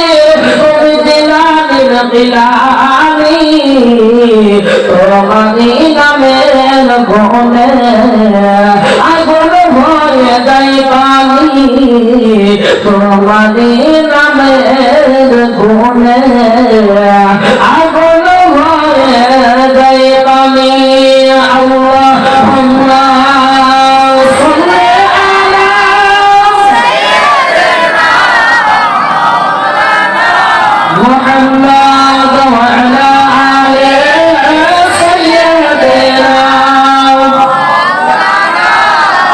মুহাম্মদ ওয়া আলা আলি সাইয়্যিদিনা সাল্লাল্লাহু আলা মুহাম্মাদিন সাল্লাল্লাহু আলা মুহাম্মাদ সাল্লাল্লাহু আলা মুহাম্মাদিন সাল্লাল্লাহু আলা মুহাম্মাদ হরদম জামাল সাইয়্যিদানা পাক নবী মুহাম্মদ হরদম জামাল সাইয়্যিদানা মুহাম্মদ সাল্লাল্লাহু তাআলা আলাইহি ওয়াসাল্লাম বরাবর মুআদ্দাস সামাইল ইকরাম মাহবুব সুবহানি কুতুব রব্বানি শেখ মহিউদ্দিন আব্দুল কাদির জিলানী ও গিলানী রাহমাতুল্লাহ আলাইহির ঘটনা আমরা সবাই জানি কি ওই ছোট্ট বাচ্চা যখন আম্মা জান মাদ্রাসাতে পড়ার জন্য ছোট্ট বাচ্চাকে কি করলেন সঙ্গে করে নিয়ে যেতে লাগলেন উনি তখনই নিজেও বুঝতে পেরেছিলেন যে আমি একজন আল্লাহর ওলি শুধু উনি যাচ্ছিলেন তা নয় বরং আল্লাহর অশেষ অনেক রহমতের ফেরেশতাও ওনার সঙ্গে মাদ্রাসায় যাচ্ছিল বরং সুবহানাল্লাহ মাদ্রাসায় সব ছেলেরা ভর্তি জায়গা কোনো ফাঁকা নেই তো সেই মুহূর্তে ফেরেশতারা আওয়াজ দিচ্ছেন বলে এই জায়গা খালি করো ফাঁকা করো রাস্তা করে দাও কেননা তোমাদের মধ্যে একজন আল্লাহর ওলি আছেন বলো সুবহানাল্লাহ যখন উনি গেলেন যাওয়ার পরে আমরা জান মাদ্রাসায় ভর্তি করে দিলেন অ্যাডমিশন করিয়ে দিলেন দাখিলা করিয়ে দিলেন এই দাখিলা করিয়ে দেওয়ার পরেই এবার মাদ্রাসার শিক্ষক বলছে বড় বাবা আলিফ তো আমাদের বড় পীর উনি আপনার ব্যক্ত করছেন এই আলিফ শব্দের অর্থ কি তো যখন এই কথা মাদ্রাসার শিক্ষক বলছে আলিফের কোনো মানে হয় না আব্দুল কাদের জিলানী রাহমাতুল্লাহ আলাইহি বললেন যে জিনিসের মানে হয় না ওই জিনিস আমি পড়ব না বলেন সুবহানাল্লাহ বেরাদার মুআদ্দাস সামাইল ইকরাম গৌস সামদানি শেখ মহিউদ্দিন আব্দুল কাদের জিলানী রাহমাতুল্লাহ আলাইহি মাদ্রাসার শিক্ষককে জিজ্ঞেস করলেন আলিফ শব্দের অর্থ কি একটু ব্যক্ত করেন মাদ্রাসার শিক্ষক বলল বাবা আলিফ শব্দের অর্থ যেন আমি জানি না আর এই কথা বলার পরে আপনার আমাদের বড় পীর দস্তগীর যেন ব্যক্ত করতে লাগলেন আল্লাহু লা ইলাহা ইল্লা হুয়াল হাইয়ুল কাইয়্যুম লা তাখুযুহু সিনাতুন ওয়া লা নাওম বেরাদার মুআদ্দাস সামাইল কিরাম আল্লাহর বর্ষিয়ার আপনার প্রথম থেকে শেষ পর্যন্ত বললেন আর বলার পরে যারা পুরো অর্থ শিক্ষককে আল্লাহ রাব্বুল আলামিনের ইজ্জত আল্লাহ রাব্বুল আলামিনের সম্পর্কে পুরোপুরি বিশ্লেষণ যেন ব্যক্ত করে দিলেন বলেন সুবহানাল্লাহ শিক্ষক যেন তাআজ্জুব হয়ে গেল বলে এই ছোট্ট বাচ্চা কি করে আপনার এত জ্ঞানান্বিত হতে পারে ওই শিক্ষককে আপনার যেন ব্যক্ত করতে লাগলেন এবং যেন বলতে লাগলেন আউযু বিল্লাহি মিনাশ শাইতানির রাজীম বিসমিল্লাহির রাহমানির রহিম এরকম ভাবে পাঠ করতে করতে জানা বাবা এক পাতা দুই পাতা নয় এক পাতা দুই পাতা নয় বরং আপনার এক থেকে নিয়ে 18 পারা কোরআন যেন তেলাওয়াত শুনিয়ে দিলেন বলুন সুবহানাল্লাহ এই বাচ্চা মনে হয় কোনো মাদ্রাসায় পড়েছে, আপনি আমাকে টেস্ট করার জন্য মনে হয় বাচ্চাকে পাঠিয়েছেন। মা বলছেন না বাবা, কোনো মাদ্রাসায় পড়াইনি। বাচ্চাকে জিজ্ঞেস করছে, এই বালক বলো তুমি এইগুলো কোথায় শিখেছো? আগে আপনাদের সম্মুখে বললাম কি মা যদি টিভির তলায় সারাদিন কাটায় আর পেটে বাচ্চা নিয়ে, মা যদি আপনার সিনেমার হলতে গিয়ে কাটায়, মা যদি পার্কে গিয়ে দিন অতিক্রম করে, মা যদি পাঁচজন মহিলাকে নিয়ে গীবত পরনিন্দা পরচর্চার মধ্যে লিপ্ত থাকে, ওই বাচ্চার উপরে কিন্তু সেই আসর করে। এই বাচ্চা কি বললেন, আমি যখন আমার মায়ের পেটে ছিলাম তখন আমি আমার মা তেলাওয়াত করতেন আর আমি আমার মায়ের গর্ভ থেকে এই 18 পারা কোরআনকে মুখস্থ করে দিয়েছি। বলেন সুবহানাল্লাহ। মাকে জিজ্ঞেস করছেন কি এই আরবি এই আপনার যেন কোরআন তেলাওয়াত এই বাচ্চা শিখলো কি করে? আম্মা জান অঝর ভয়ে কান্না করছে। বেরাদার মুআদ্দাস সামায়ে کرام, উম্মুল খায়র মা ফাতিমা যেন বলতে লাগলেন অঝর ভয়ে কান্না করতে করতে, বলো মাওলানা সাহেব, আমি যেন আপনার বাড়িতে যখন আমার সন্তান আমার গর্ভে ছিল, আমি ঝাড়ু দিয়ে আমার কোরআন তেলাওয়াত করতাম, থালা বাসন মাজতাম, কিন্তু আমার মুখে কালামুল্লাহ তেলাওয়াত থাকতো। আমি যেন রান্না করতাম, আমি কোরআন তেলাওয়াত করতাম। আমি যেন আপনার আরো বিভিন্ন কাজ করতাম, আমার মুখে যেন কোরআন তেলাওয়াত থাকতো। আমি বলছিলাম ছিল আমি 18 পারা কোরআন আমি প্রায় প্রত্যেকদিন তেলাওয়াত করতাম। যদি আপনার আমি সেদিনকে 30 পারা কোরআন তেলাওয়াত করতে পারতাম, তাহলে আজকে আমার সন্তান যেন 30 পারা কোরআনের আমার গর্ভে থেকেই যেন হাফিজ হয়ে যেতেন। বলুন সুবহানাল্লাহ। এটা তার মুআদ্দাস সামায়ে کرام, যেমন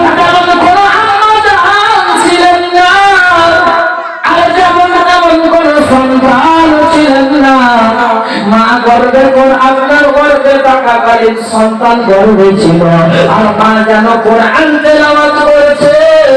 আর আমার কৌশানি কুতুবের রাব্বানি শেখ মুহিউদ্দিন আব্দুল কাদের জিলানী রাহমাতুল্লাহ আলাইহি যেন ওই মায়ের কোরআন তেলাওয়াত শ্রবণ করতেন আর যেন ওই কোরআনের আয়াতে কালিমা গুলোকে যেন হিফজ করে নিতেন। আর মায়ের গর্ভ থেকে দুনিয়ায় যখন দিকে গেলেন 18 পারা কোরআনের হাফিজ হয়ে যেন দুনিয়ায় এলেন। বলুন সুবহানাল্লাহ। বেরাদার মুআদ্দাস সামায়ে کرام, তারপরে মাকে জিজ্ঞেস করছে, মা এইরকম কোনদিন তোমার হয়েছে কোনো খাবার কাউকে না বলে তুমি খেয়ে নিয়েছো? আমি পড়ছি তা আমার মাথায় মনে হচ্ছে পড়া থাকছে না, ভুলে যাচ্ছি। মা বলছে বেটা এইরকম তো মনে পড়ে না, তবে একদিন তোমার নানির বাড়ি গিয়েছিলাম আর তোমার নানির বাড়ির উঠোনে কিছু আচার শুকোতে দেওয়া ছিল, আমি আচার একটা খেয়েছিলাম, পরে জানতে পারলাম তোমার নানির নয় পাশের বাড়ির কোন লোকের ওই আচার শুকোতে দিয়েছিল। মনে হয় ওই না বলে আচার খাওয়াটাই তোমার উপরে তোমার মেধার উপরে আসর করেছে। বলুন সুবহানাল্লাহ। কি শিখালেন? গর্ভে সন্তান থাকলে মা যদি আপনার কোন ধরনের কর্ম সম্পাদন করে ওর আসর কিন্তু বাচ্চার উপরে পড়ে। এই কারণে যে সমস্ত মায়ের গর্ভে সন্তান আছে তারা যখন বেশি বেশি করে কোরআন তেলাওয়াত করে, যে সমস্ত মায়ের গর্ভে সন্তান আছে তারা যখন বেশি বেশি করে তাসবিহ তাহলিল করে, যে সমস্ত মায়ের গর্ভে সন্তান আছে তারা যখন আপনার 5 ওয়াক্ত নামাজ জামাতের সহিত আপনার বাপ আদায় করবে, মা যেন বাড়িতে 5 ওয়াক্ত নামাজ আপনার যেন সময় যখন হবে তখনই যেন 5 ওয়াক্ত নামাজ আপনার আদায় করে নেয়। ওই সমস্ত মা বাড়িতে রাতে তাহাজ্জুদ নামাজ যেন পড়ে আর আল্লাহর কাছে দোয়া করে, বলে হে রব্বুল আলামিন, হে রব্বুল কায়নাত, তুমি আমাকে সন্তান দেবে, একটা নেক সন্তান তুমি দান করো, একটা সলেহ সন্তান তুমি দান করো, একটা পরহেজগার সন্তান তুমি দান করো। আল্লাহ তোমার বন্ধু, আল্লাহ তোমার ওলি আমার সন্তান আপনার যেন হয়, তার তুমি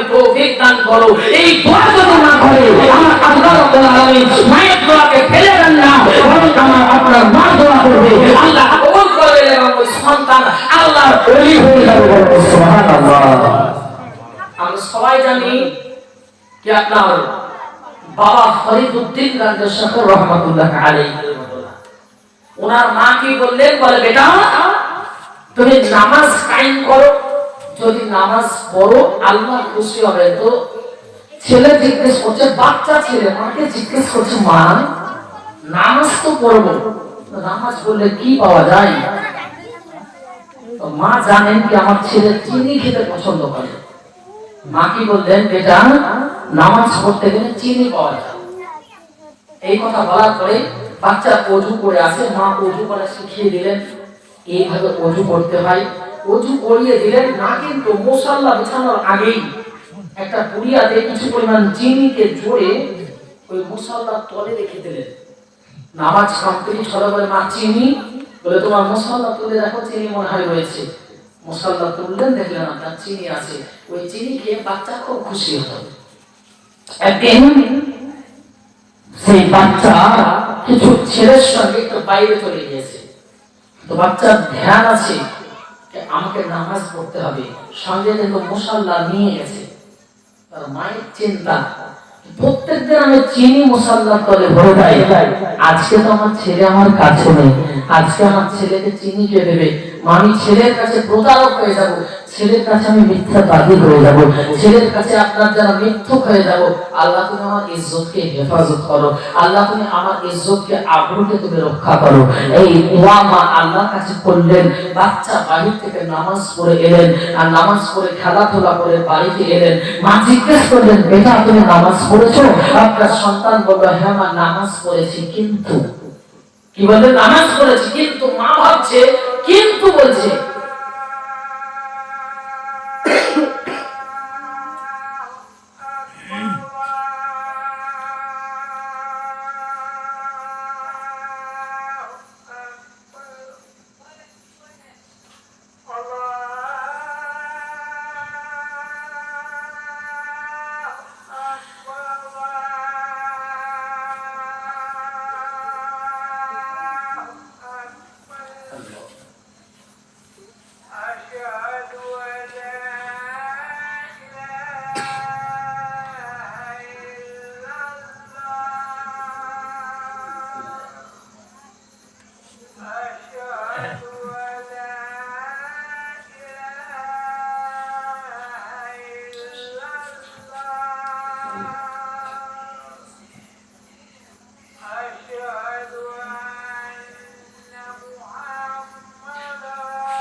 اللهم رب هذه الدعوة التامة الصلاة القيمة بسيدنا ومولانا محمد الوسيلة والفضيلة وعد رزق رفيعات وبعثه مقام محمود الذي وعدته وارزقنا شفاعته يوم القيامة إنك لا تخلف الميعاد.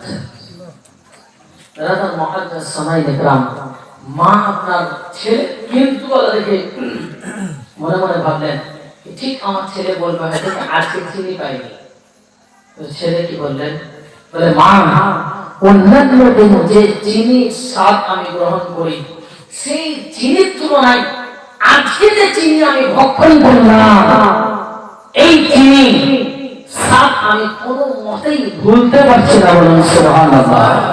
মা বলে বেটা অন্যান্য দিন তোমাকে চিনি দিবে ফরিদুদ্দিনের মা, কিন্তু আজকে ফরিদুদ্দিনের মা নয়, বরং আপনার স্বয়ং আল্লাহ তাকে চিনি প্রদান করেছে, বলুন সুবহানাল্লাহ। ওই সন্তান মা ছেলেকে চিনির আপনার লোক দেখিয়ে নামাজ পড়ালে, আমাদের ছেলে চিনি খেতে পছন্দ করে না, ক্যাডবেরি তো খেতে ভালোবাসে। সেই ছেলে সকালবেলায় ইংলিশ মিডিয়াম কোন একাডেমিতে কোন ইনস্টিটিউশনে পড়তে না গেলে আমার মায়েরা তাকে পিঠে মেরে ধরে আপনার মসজিদে পাঠান নয়, বরং টিউশনিতে একাডেমিতে ইনস্টিটিউশনে পাঠায়। কিন্তু ওই বাচ্চা মসজিদে পড়তে না গেলে, নামাজ পড়তে না গেলে, নামাজের চর্চা না করতে গেলে, আরবি পড়তে না চাইলে ওই মা কখনোই ছেলেকে সামান্যতম ভয় দেখায় না। আমাদের বাবা ফরিদউদ্দিন গাঞ্জা শাহ রাহমাতুল্লাহ আলাইহি রাস্তা দিয়ে হেঁটে যেতেন, যার চোখের দিকে তিনার দৃষ্টি পড়তো, কিতাব বর্ণনা করে উনি আপনার সঙ্গে সঙ্গে কলেমা পাঠ করে মুসলমান হয়ে যেতেন, বলেন সুবহানাল্লাহ। ওনার নামে কোর্টে মোকদ্দমা দায়ের করা হলো। আপনার জজ সাহেব জিজ্ঞেস করলেন, এই যে আসামি, এই আসামির দোষ কি কারণে তাকে আপনার তার নামে মোকদ্দমা দায়ের করা হয়েছে? উকিল ব্যক্ত করে, হুজুর ওই ব্যক্তির দিকে যেই ব্যক্তি তাকিয়ে দেখেন, ওনার দিকে তাকানোর সঙ্গে সঙ্গে কলেমা পাঠ করে মুসলমান হয়ে যায়। বলে তাই, ঠিক আছে, আসামিকে আপনার ডেকে নিয়ে এসো, কাঠগড়ায় আপনার বসো, কাঠগড়ায় তাকে দাঁড় করাও। যেমনি আপনার নিয়ে আসা হলো বাবা ফরিদউদ্দিন গাঞ্জা শাহ রাহমাতুল্লাহ আলাইহি, কাঠগড়ায় দাঁড়িয়ে জজ সাহেবের দিকে যেমনই দৃষ্টিপাত হলো, জজ সাহেব সঙ্গে সঙ্গে মুখের দ্বারা ইকরার করে দিলেন, আশহাদু আল্লা ইলাহা ইল্লাল্লাহ ওয়া আশহাদু আন্না মুহাম্মাদান আবদুহু ওয়া রাসূলুহু, বলুন সাল্লাল্লাহু তাআলা আলাইহি ওয়া সাল্লাম, বলুন সুবহানাল্লাহ। এবার ওই ফরিদউদ্দিন গাঞ্জা শাহ রাহমাতুল্লাহ আলাইহি আম্মা জানের কাছে গেলেন আর মাকে বললেন, মা জানো আল্লাহ তোমার সন্তানের এত মর্যাদা দিয়েছে যে আমার দিকে দৃষ্টিপাত হয় সেই কলেমা পাঠ করে মুসলমান হয়ে যায়। মা বলল, বেটা এটা তোমার কোনো পাওয়ার না, এটা আমার পাওয়ার। ফরিদউদ্দিন গাঞ্জা শাহ রাহমাতুল্লাহ আলাইহি মাকে বলছেন, মা আপনি তো এই পুরে ঘরে বাস করেন, আপনাকে কোনো মানুষ চেনে না পর্যন্ত, আপনি বলছেন আপনার পাওয়ার। বেরাদার মুআদ্দাস ওয়ালাইনি গ্রাম, মায়ের আসর, মায়ের নিদর্শন ছেলের উপরে কেমন ভাবে পড়ে একটু আপনার দৃষ্টিপাত করেন। মা যখন একটু করে বলে, বেটা যখন তোমার বাবা ইন্তেকাল করে গেছিল আর তুমি আমার গর্ভের মধ্যে ছিলে, বেটা এমন কোনদিন আমি জানো রাত্রিবেলায় আপনার তিলাওয়াত জমা আপনার তাহাজ্জুদ ছাড়া নামাজ পড়ে, তাহাজ্জুদ নামাজ না পড়ে এমন কোনদিন ছিল না আমি যেন বিছানায় মাথা রাখবো আপনার ঘুমানোর জন্য গিয়েছি, বলুন সুবহানাল্লাহ।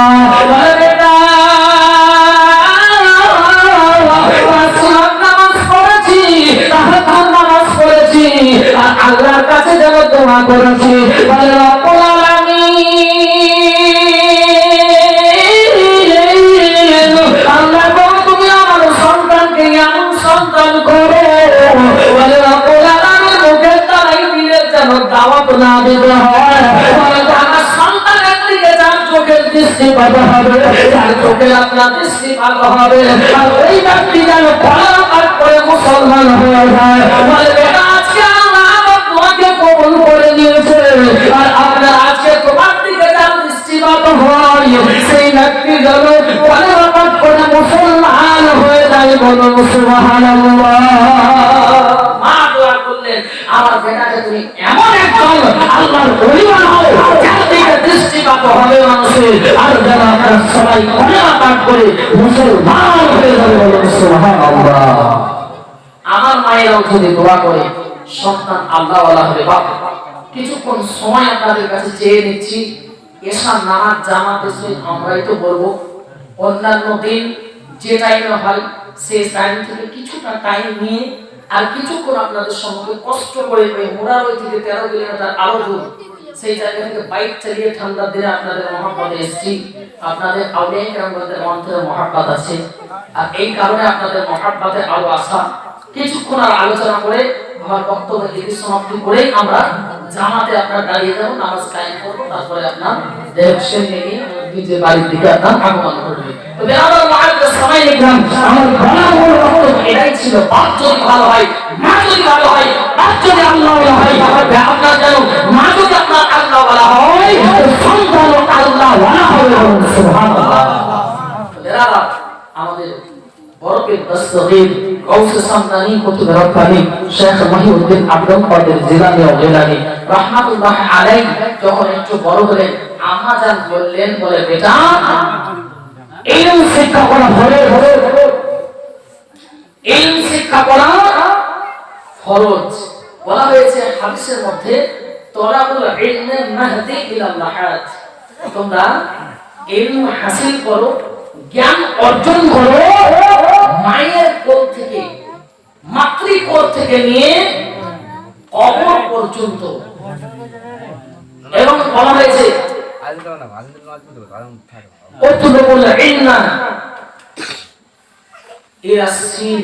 যদি তোমরা ইলম হাসিল করার জন্য চীনেও যেতে হয়, চীন দেশেও যেতে হয়, তবু তোমরা ইলম হাসিল করো।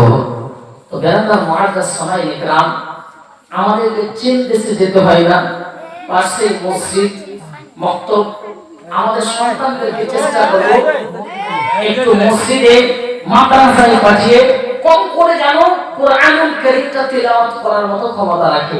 বাপ মরে গেলে বাপের কবরস্থানে গিয়ে সূরা ফাতিহাটা পড়ে যেন বক্সে দেওয়ার মতো ক্ষমতা রাখতে পারে। সূরা আপনার কাফিরুনটা পড়ে, সূরা ইখলাস পড়ে, সূরা ফালাক পড়ে, সূরা নাস পড়ে, সূরা মুসাম্মিল পড়ে, সূরা মুলক পড়ে যেন বাপের কবরস্থানে যেন বক্সে দিতে পারে। আল্লাহ রাব্বুল আলামিন ওই সন্তানকে সদকায়ে জারিয়া হিসেবে তার দোয়াকে আল্লাহ কবুল করবে। হতে পারে ওই সন্তানের কারণেই সেই বাপ আপনার কবরের আযাব থেকে পরিত্রাণ পেয়ে জান্নাতের অধিবাসী হয়ে যেতে পারবে। বলুন সুবহানাল্লাহ। আমাদের এই বড়বীর তাসসির রাহমাতুল্লাহ আলাইহি মা জান বললেন, বেটা তুমি ইলম হাসিল করার জন্য চলে যাও কোথায়? বাগদাদ শহরে।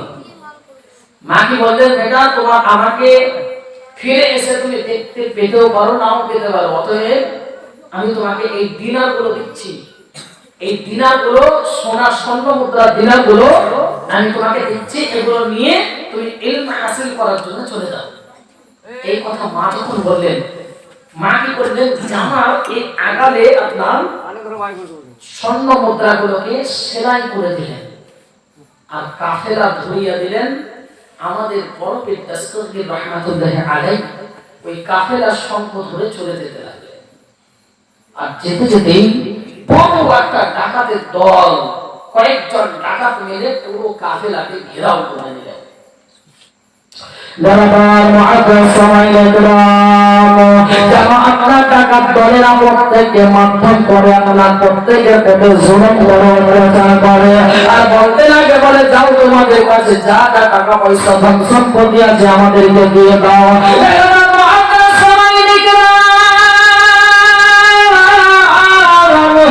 আপনারা সবাই ধন সম্পত্তি কেড়ে নেয়, কেউ যদি দিতে না রাজি হয় তাকে যেন আপনার আঘাত করে প্রাণে হত্যা করে ফেলে। এইরকম করতে করতে যেন আমাদের মাহবুব সুবহানে কুতুব রব্বানি শেখ মহিউদ্দিন আব্দুল কাদের জিলানী রাহমাতুল্লাহ আলাইহির কাছে এলেন আর আশা করে ডাকাত দলেরা যেন বলতে লাগলেন, বলে এইবার তোমার কাছে কি আছে একটু বাহির করো, কি আছে ব্যক্ত করো। ব্যক্ত করলেন, আমার কাছে 40টি স্বর্ণ মুদ্রা দিনার আছে। বলুন সুবহানাল্লাহ। আপনার মুখে মনে মনে ভাবলো এই বাচ্চাটা হয়তো মিথ্যা বলছে, এই বাচ্চার কাছে এতগুলো টাকা থাকতে পারে না। সে যেন চলে গেল, আরেকজন এলো, আবার জিজ্ঞেস করো, ওই বাচ্চাও যেন আপনার ওই আপনার টাকাদের লোকটাও যেন জিজ্ঞেস করলো। ওই টাকা যখন জিজ্ঞেস করলো একই যেন উত্তর পেল। তখন তাদের হিসাব করতে হচ্ছে, টাকাদের সন্তান বলে আপনার সমস্ত টাকা পয়সা বলছে সবার কাছে নেওয়া হয়েছে তো বলে হুজুর নেওয়া তো হয়েছে কিন্তু একটা ছোট্ট বাচ্চা ছিল ওই বাচ্চা বলে আমার কাছে টাকা আছে কিন্তু আমাদের বিশ্বাস হয়নি তাকে ছেড়ে দিয়েছে বলে দাদা ওই বাচ্চাটাকে ধরে নিয়ে আয় আমাদের সন্তানের কাছে আমাদের পরকে দস্তগি রহমাতুল্লাহ আলাইহি নিয়ে আসা হলো আর আমাদের সন্তান জিজ্ঞেস করলো বাবা তোমার কাছে কি আছে ব্যক্ত করো বলে আমার কাছে 40টি স্বর্ণ মুদ্রা আছে আমাদের সন্তান বলে কোথায় আছে বাইর করো যখন আপনার এই কথা বলাটা আর আপনার এইটা সাইডটা সেলাই করে দিয়েছেন আম্মা জানা আমার সেলাই আপনার জায়গাটা দেখিয়ে দিলেন আর একটা একটা করে দিলেন গুলো বাহির করে দিলেন টাকাতে সন্তান রক্ত করে বলে ওরে বাচ্চা ওরে ভালো আমরা কেউ যেন বুঝতে পারি তোর কাছে 40টি দিনার আছে ওরে তোর কাছে 40টি দিনার আছে এটা যেন আমাদের কাউরে আপনার যেন চিন্তা ধারণাই ছিল না অতএব যদি আমাদের মিথ্যা কথা বলতে পারতি তাহলে তোর এই ধন সম্পত্তি গুলো বেঁচে যেত এই টাকাগুলো তোর কাছেই থাকতো আমরা যেন নিতাম না আমাদের দিয়ে আমরা হয়তো কেড়ে নেব তুই তো আমাদের মিথ্যা কথা বলতে পারতি আমাদের বড়দের রাস্তা দিয়ে রহমান সুবহানাহু কুতুবের আব্বানি শেখ মহিউদ্দিন আব্দুল কাদের জিলানী রাহমাতুল্লাহ আলাইহি যারা ব্যক্ত করলেন খবরদার এই রকম বলিও না আমার মা যেন বাড়ি থেকে আমার কাছে গিয়ে পাঠিয়েছে বেটা যেমন কোন মুহূর্ত চলে আসুক না কেন বেটা যদি প্রয়োজনে জান চলে যেতে হয় তবুও তুমি দিবা কিন্তু কখনো মিথ্যা কথা বলিও না জোরে বলুন সুবহানাল্লাহ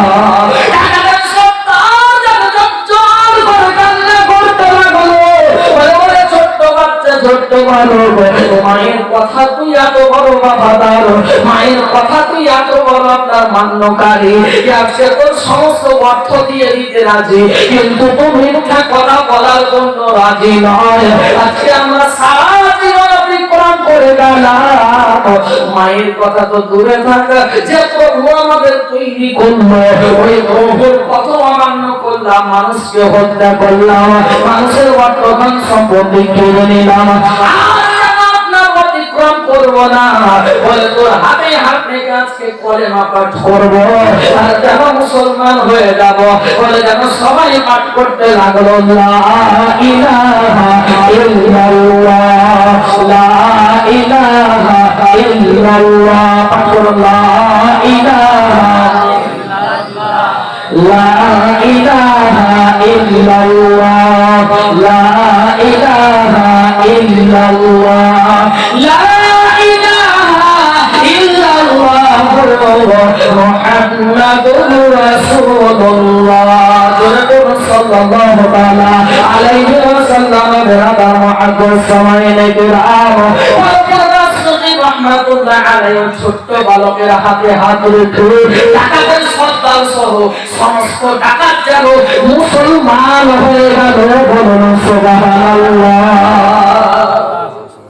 কিতাব বর্ণনা করে ওই সমস্ত টাকা তারা প্রত্যেকেই এতটাই আল্লাহর আবিদ হয়ে গেছিলেন যে তারা প্রত্যেকেই এক একটা করে আপনার পুত্র হয়ে গেছিলেন বলেন সুবহানাল্লাহ ওনারাও আল্লাহর ওলি হয়ে গিয়েছিলেন তো বেরাতা মুআদ্দাস সামাইল গ্রাম আল্লাহর যিনারা ওলি ওনাদের সংস্পর্শে থাকতে গেলে যারা থাকে তারা আল্লাহর ওলি হয়ে যায় আল্লাহ কোরআন ব্যক্ত করলেন ইয়া আইয়ুহাল্লাযীনা আমানু ওয়া কুনু মা'আস সাদিকিন হে ঈমানদারগণ তোমরা সত্যবাদীদের সঙ্গী হয়ে যাও তো উনি কি করলেন ওনার আপনার জ্ঞান অর্জন করার জন্য এক আল্লাহ ওয়ালার কাছে আপনার চলে গেলেন ওই আল্লাহ ওয়ালা ব্যক্তির কাছে যাওয়ার পরে আল্লাহ ওয়ালা ব্যক্তি যখনই দরজায় পৌঁছালেন ওই আল্লাহর প্রিয় বান্দা কি করলেন উনি সেই মুহূর্তেই দরজা আপনার বন্ধ করে দিলেন খানকার মাহবুব সুবহানী কুতুবের রব্বানী মহিউদ্দিন আব্দুল কাদের জিলানী রাহমাতুল্লাহ আলাইহি সারাটি রাত ঠান্ডা দিন বাইরে আপনার রাত্রি যাপন করলেন রাত্রি যাপন করার পরে আপনার যেন রাত্রি অতিক্রম হলো তখন ওই আল্লাহর প্রিয় বান্দার দরবারে আপনার গেলেন ইলম হাসিল করার জন্য উনি যেহেতু তরিকত মারিফাতের আপনার মহা জ্ঞানী ছিলেন উনি যেমন বলা হয়েছে আম্বিয়া কিরামগণদের মধ্যে আমাদের নবী মুস্তাফার যেমন সম্মান নবীগণের মধ্যে রাসূলগণের মধ্যে আমার নবী খতামান নবীগণ সাইয়্যিদুল মুরসালিন শাফিঈল মুসলিমিন রাহমাতুল লিল আলামিন নবীর যেমন সম্মান ওলি করে ছিল উনি ওলিদের মধ্যেও তেমন আপনার হযরতে আপনার কি বলছে আব্দুল কাদের জিলানী রাহমাতুল্লাহ আলাইহি ঠিক অনুরূপ সম্মান বলেন সুবহানাল্লাহ। তো এই আব্দুল কাদের জিলানী রাহমাতুল্লাহ আলাইহি দীর্ঘদিন আপনার ইলম হাসিল করলেন কিসের জ্ঞান? মারিফাত তরিকতের নয়, বরং শরীয়তের জ্ঞান হাসিল করলেন। শরীয়তের জ্ঞান হাসিল করার পরে যেমন শরীয়তের জ্ঞান হাসিল করলেন, তরিকত মারিফাতের আপনার হাকিকতের জ্ঞান উনি অনুরূপ আপনার হাসিল করেছেন।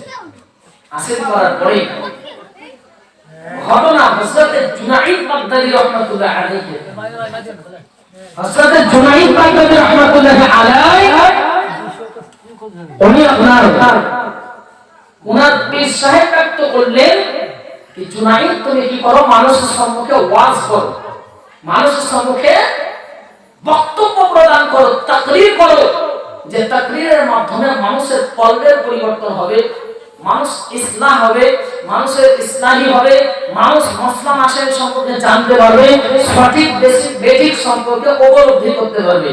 তো জুনাইদ বাগদাদী রাহমাতুল্লাহ আলাইহি উনি মনে মনে ভাবলেন যে আমি আপনার এই বক্তব্য দেব না, এত ভারী কাজ আমার দ্বারা হবে না, এই কথা উনি ভাবলেন এবং উনি ইনকার করলেন।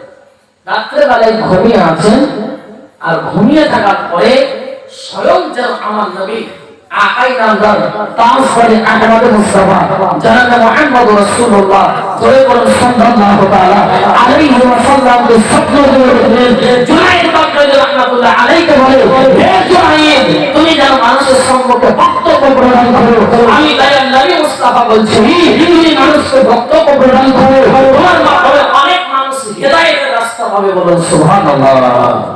এই কথা যেমনই বলা, জুনাইদ বাগদাদী রাহমাতুল্লাহ আলাইহি ভাবলেন আমি তো নবী মুস্তাফার সঙ্গে দিদার করলাম, রাসূল সাল্লাল্লাহু আলাইহি ওয়াসাল্লাম বলেছেন যে ব্যক্তি ঈমানি হালাতে নবী মুস্তাফাকে স্বপ্নেও দেখবে ওই ব্যক্তির জন্য জাহান্নামের আগুন হারাম হয়ে যাবে, বলুন সুবহানাল্লাহ।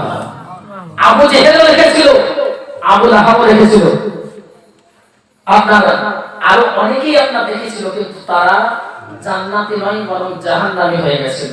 কারণ ঈমানি হালাতে নয়, বেঈমানি হালাতে তারা নবীর দুশমনি করে সারা জীবন গিয়েছে। কিন্তু আবু বকর সিদ্দিক, ওমর ফারুক, ওসমান গনি, আলী রাদিয়াল্লাহু রাদিয়াল্লাহু তাআলা আনহু ইলা ঈমানি হালাতে নবী মুস্তাফাকে দেখেছেন। এই কারণে নবী মুস্তাফা বলেন যে আপনি আমাকে স্বপ্ন চোখে দেখলো সে হাকিকত আমাকেই দেখলো, কারণ শয়তান আমার উদ্ধার করতে পারে না, আর যে আমাকে দেখলো সেই ব্যক্তি যেন জান্নাতে যাওয়ার গ্যারান্টি হয়ে গেল, বলুন সুবহানাল্লাহ। জুনাইদ বাগদাদী রাহমাতুল্লাহ আলাইহি মনে মনে ভাবলেন যে আমার পীর সাহেব উনি কি দেখেছেন, তো ওনাকে একটু পরীক্ষা করব। এই কারণে মসজিদের মধ্যে গেলেন, ওনার পীর সাহেব বললেন জুনাইদ একটু সামনে এসো। জুনাইদ বাগদাদী রাহমাতুল্লাহ আলাইহি 3 নম্বর সাফে দাঁড়িয়ে গেলেন, 3 নম্বর কাতারে দাঁড়িয়ে গেলেন এবং ওনার পীর সাহেব বললেন আরো এগিয়ে এসো, এবং জুনাইদ বাগদাদী রাহমাতুল্লাহ আলাইহি নিজের পাশে নিয়ে এসে দাঁড়ালেন, বলুন সুবহানাল্লাহ। এই সম্মান সবার হয় না। জুনাইদ বাগদাদী রাহমাতুল্লাহ আলাইহি বলছেন জুনাইদ এবার বলো তো, এবার তো বক্তব্য দিবে, এবার তো ওয়াজ করবে, বলেন সুবহানাল্লাহ। বিশাখী বলেন এবার তো বক্তব্য দিবে। জুনাইদ বাগদাদী রাহমাতুল্লাহ আলাইহি সব বুঝেন একটু না বুঝার ভান করছেন যে হুজুর এবার কেন দিব। উনি জানতে চাইছেন কেমন বিষয়ে নবী মুস্তাফা যে আমার কাছে এসেছিল এই কথা কি জানে, এটা জানার জন্য উনি পরীক্ষা নিচ্ছেন। বলে হুজুর এবার বক্তব্য দেব কেন, এটা বুঝতে পারলাম না। জুনাইদ বাগদাদী রাহমাতুল্লাহ আলাইহি দিকে ঘুরলেন, আর জানালে যে আপনার যেন টাকালেন, টাকার পরে বলে হে জুনাইদ তুমি যখন নবী মুস্তাফার সঙ্গে সাক্ষাৎ করেছিলে তখন আমার স্বয়ং আমার আল্লাহ রাব্বুল আলামিনের সঙ্গে সাক্ষাৎ হয়েছিল, আর আমি বলেছিলাম যদি আপনার নবী দয়াল মুস্তাফার কখনো সময় হয় তা আমার জুনাইদকে যেন গিয়ে বলে সেটা মানুষের সম্মুখে বক্তব্য প্রদান করে,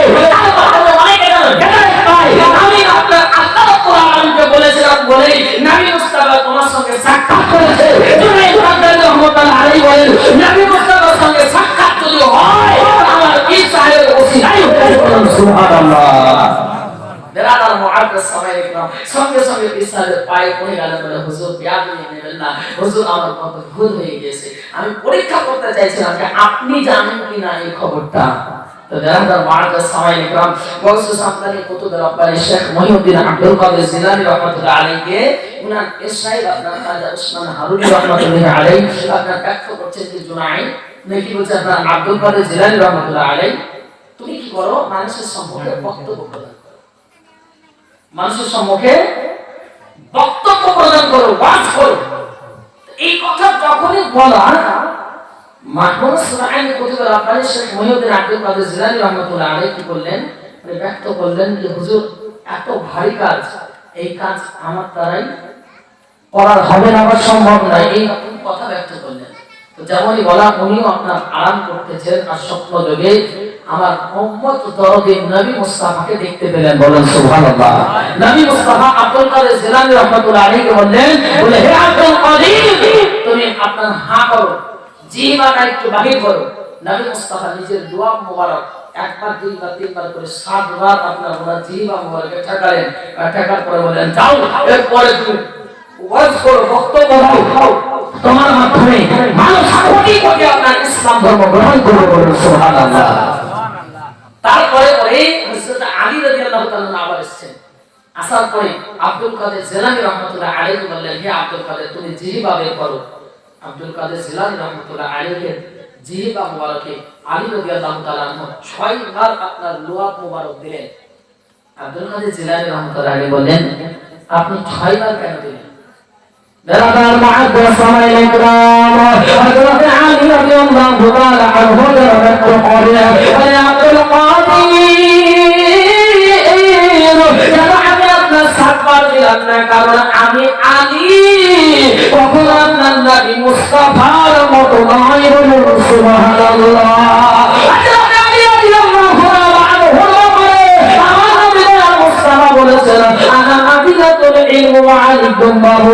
আমি হলাম ইলমের সোহার আর আলী হলো তার দরজা। আলী বললেন পরে আমি নবী মুস্তাফার মতো নয়, নবী মুস্তাফার মর্যাদা মর্তবা আলাদা আর আমি আলীর মর্তবা আলাদা, বলুন সুবহানাল্লাহ। আজকে দুনিয়ার অনেক মানুষ আছে নবী মুস্তাফার কথা বলে, আজকে আপনার নবী মুস্তাফার মতোই মানুষ। নবী মুস্তাফার হাত ছিল আমাদের হাত আছে, নবী মুস্তাফার চক্ষু ছিল আমাদের চক্ষু আছে, নবী মুস্তাফার জবান ছিল আমাদের জবান আছে, নবী মুস্তাফার পা ছিল আমাদের পা আছে, নবী মুস্তাফার বিবিগণ ছিল আমাদের বিবিগণ রয়েছে, নবী মুস্তাফার কন্যা ছিল আমাদের রয়েছে। নিজেকে নবী মুস্তাফার সঙ্গে কম্পেয়ার করে, কিন্তু আমাদের সাহাবায়ে কেরামগণ কখনো নবী মুস্তাফার মতো বলেননি, বরং নবী মুস্তাফা নিজেই বলেছেন আলাস্তু বিরাব্বিকুম। নবী মুস্তাফা নিজেই বলেছেন নাকি আপনার কখনো তোমরা আমার মতো নয়, বলুন সুবহানাল্লাহ। নবী মুস্তাফা কি বলেছেন কখনো তোমরা আমার মতো নয়। আমার উপরে আল্লাহর ওহী নাযিল হয়, আমার উপরে আল্লাহর ওহী অবতীর্ণ হয়, অতএব তোমরা কখনো ইন্নী লাস্তু মিসলুকুম, তোমরা কখনো আমার মতো নয়। আলী রাদিয়াল্লাহু তাআলা উনি নিজে রাখতে বলেছেন যে নবী মুস্তাফা উনি ওনার মর্তবা অনুযায়ী 7 বার তোমার মুখে দোয়া মোবারক দিয়েছেন, আমি 6 বার দিয়েছি। আব্দুল কাদের জিলানী রাহমাতুল্লাহ আলাইহি যখন মসজিদে বক্তব্য দিচ্ছিলেন, ছোট্ট মসজিদ ছিল, সেই মসজিদে বক্তব্য দিচ্ছিলেন, মসজিদ আস্তে আস্তে বড় হলো, মসজিদে আর জায়গা হলো না, বড় একটা ময়দানে আপনার আলোচনা করছিলেন। এরকম করতে করতে বড় সাহারা কিতাব বর্ণনা করে 70 লাখ পর্যন্ত লোক ওনার আলোচনায় মজমুআতে আসতো। আর ওনার বক্তব্য মাইকে নয়, বক্সে নয়, ইনফরমেশনের মাধ্যমে নয়, মুখে আলোচনা করতেন। প্রথম কাতারের মানুষ যেমন শুনতে পেতেন, শেষের কাতারের মানুষ ঠিক ওই ভলিউমে শুনতে পেতেন, বলুন সুবহানাল্লাহ। আব্দুল কাদের জিলানী রাহমাতুল্লাহ আলাইহি রাতে লক্ষ লক্ষ মানুষ, কোটি কোটি মানুষ ওনার হাতে হাত রেখে বায়াত গ্রহণ করেছেন এবং যেন আপনার ইসলামের সুশীতল ছায়াতলে আশ্রয় গ্রহণ করেছে, বলেন সুবহানাল্লাহ। নবী মুস্তাফার প্রতি অল্প থেকে একটা দরুদ শরীফ পাঠ করুন। আল্লাহুম্মা সাল্লি আলা সাইয়্যিদিনা মাওলানা মুহাম্মদ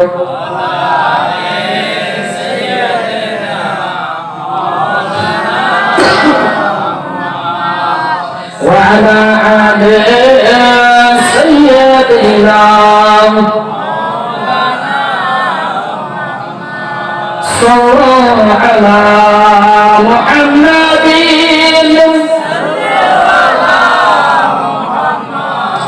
صلوا على محمد صلوا على محمد هر دم زبان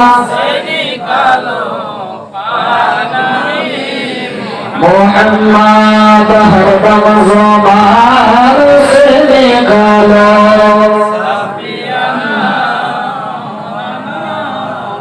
صلی اللہ علیہ وسلم উনি দিগের রাজা মহারাজ উনি দিগের রাজা মহারাজ লাহোরের সালাম খানি আব্দুল কাদের জিলানী উনি দিগের রাজা মহারাজ উনি দিগের রাজা মহারাজ লাহোরের সালাম খানি আব্দুল কাদের জিলানী কিবা করে রাখো মোদের লাজ কিবা করে রাখো মোদের লাজ ও কুতুবে রব্বানী আব্দুল কাদের জিলানী অলি দিগ রাজা মহারাজ লাহোরের সালাম খানি আব্দুল কাদের জিলানী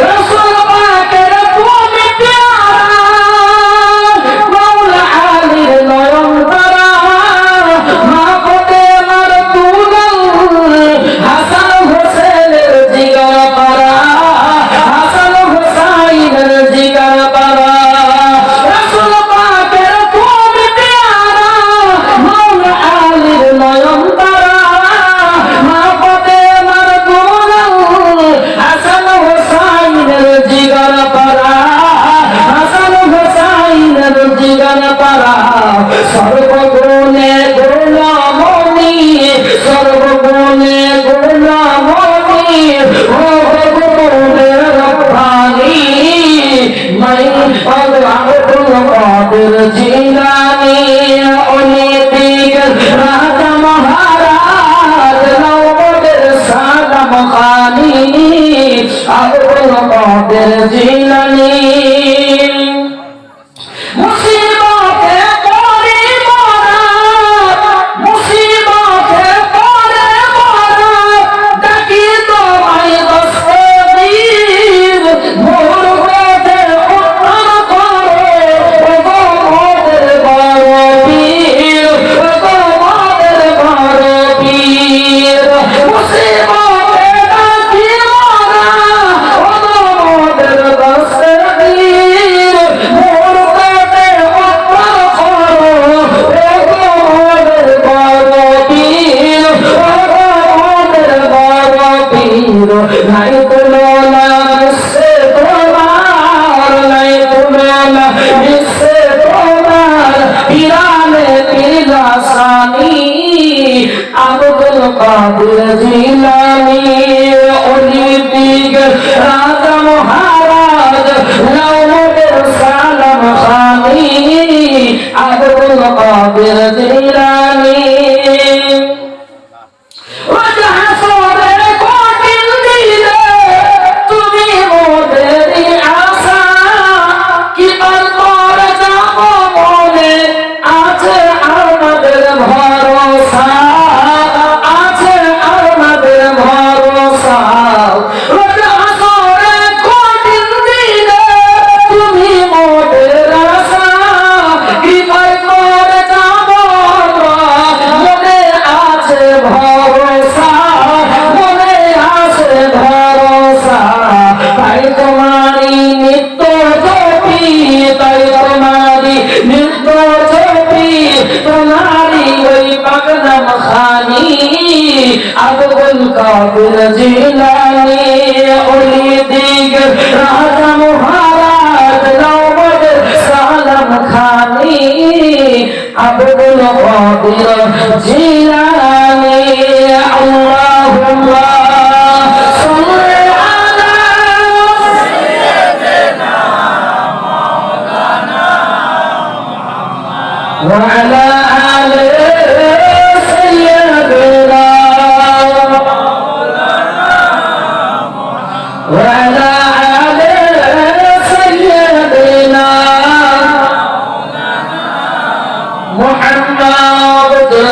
সাল্লাল্লাহু আলাইহি ওয়াসাল্লাম। আপনারা কি বিরক্ত হচ্ছেন? যদি বিরক্ত হন তাহলে আমি আর বক্তব্য বেশি বাড়াবো না, কারণ আমিও বহু দূর থেকে এসেছি। আপনারা যদি চান শেষ করে দেন তাহলে আমি শেষ করে দিতে পারি, কোনো অসুবিধা নেই। আর যদি বলেন কি আর 2-5 মিনিট চলুক, তাহলে অবশ্যই আমি আর 2-5 মিনিট আলোচনা করে বক্তব্য দিয়ে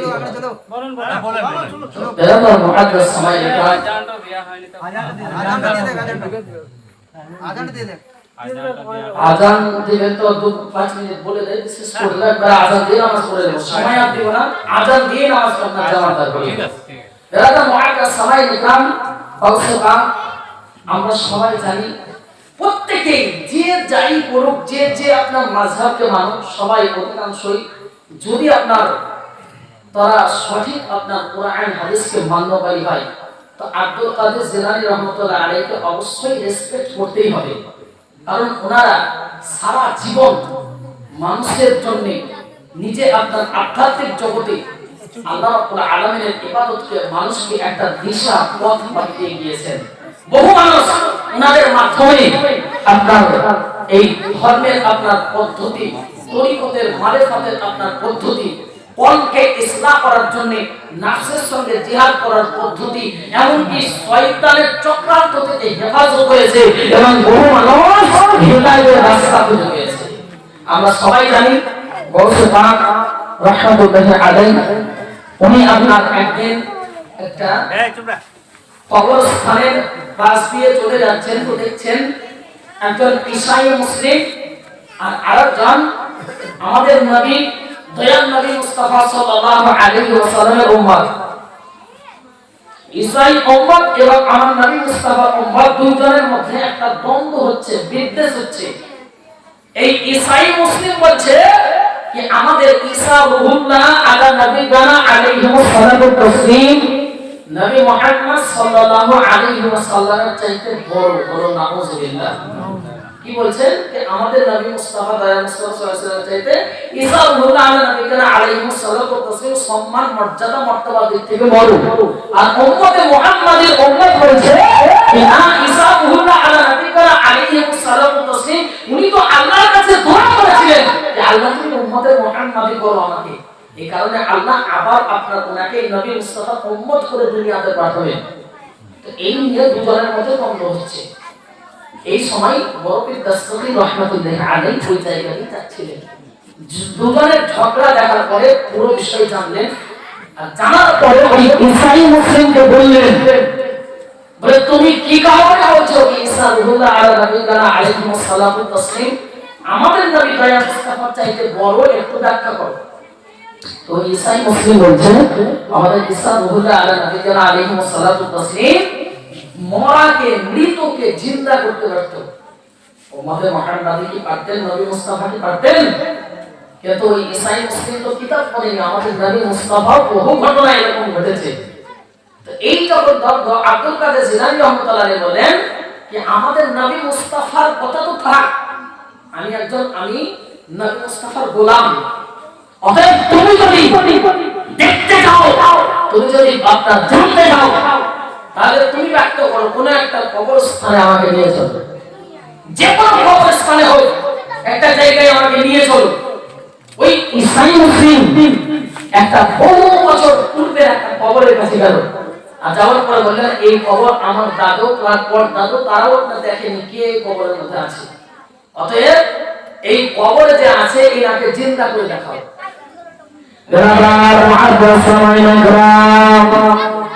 আল্লাহ রাব্বুল আলামিন ব্যক্ত করেন আমার যারা প্রিয় বান্দা হয়ে যান, তাদের হাত আমার হাত হয়ে যায়, তাদের জবান আমার জবান হয়ে যায়, তাদের চক্ষু আমার চক্ষু হয়ে যায়, তাদের কদজবান আমার কদজবান হয়ে যায়।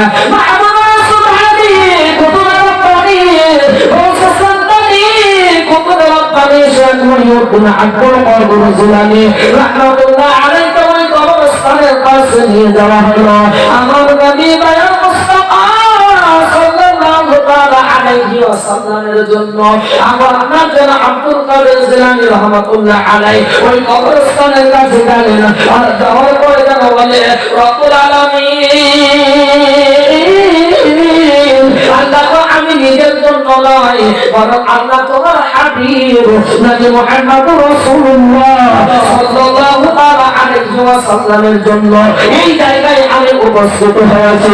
রব্বুল আলামিন, আল্লাহ গো তুমি ইজ্জতের মালিক, তুমি সম্মানের মালিক। এই কথা বলার পরে আমাদের নবী রাসূল রাহমাতুল্লাহ আলাইহি ওই কবরের কাছে গিয়ে বললেন কুম বিইজনিল্লাহ, তুমি আল্লাহর হুকুমে আল্লাহ রাব্বুল আলামিনের ইচ্ছায় হে কবরবাসী তুমি জিন্দা হয়ে কবর থেকে বেরিয়ে এসো। আর সঙ্গে সঙ্গে কবর হয়ে গেল। আর একজন রকম যেন এই কবর থেকে বেরিয়ে এলো। সুবহানাল্লাহ। মুখের দ্বারা যেন উচ্চারণ করছিল, করছিল নবী মুস্তাফা কবি কলেমা পাঠ করছিল। ঈসা আলাইহিস সালাতু তাসলিমের ওই উম্মত যেন আপনার তার সম্মুখে ব্যক্ত করে বলে ওগো মাহবুব সুবহানি, আমি দীর্ঘদিন থেকে আমি আমাদের নবী মুস্তাফা কবি কলেমা পাঠ করতে চাইছি, কিন্তু আমার কথা হচ্ছিল না। আল্লাহ রাব্বুল আলামিন আব্দুল কাদের জিলানী রাহমাতুল্লাহ আলাইহি তোমার মাধ্যমে আমাকে দুনিয়ায় আবার আসার তৌফিক দান করলেন। আমি যেন নবী মুস্তাফার প্রতি কলেমা পাঠ করে যেন উম্মতে মুহাম্মাদের খাতায় আমার নামটাকে লিখে দিলাম। সুবহানাল্লাহ।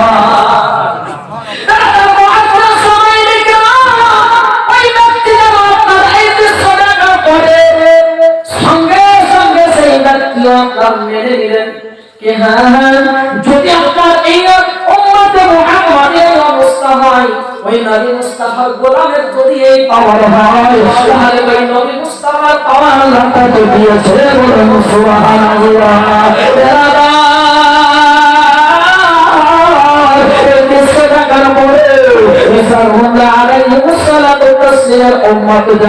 সঙ্গে সঙ্গে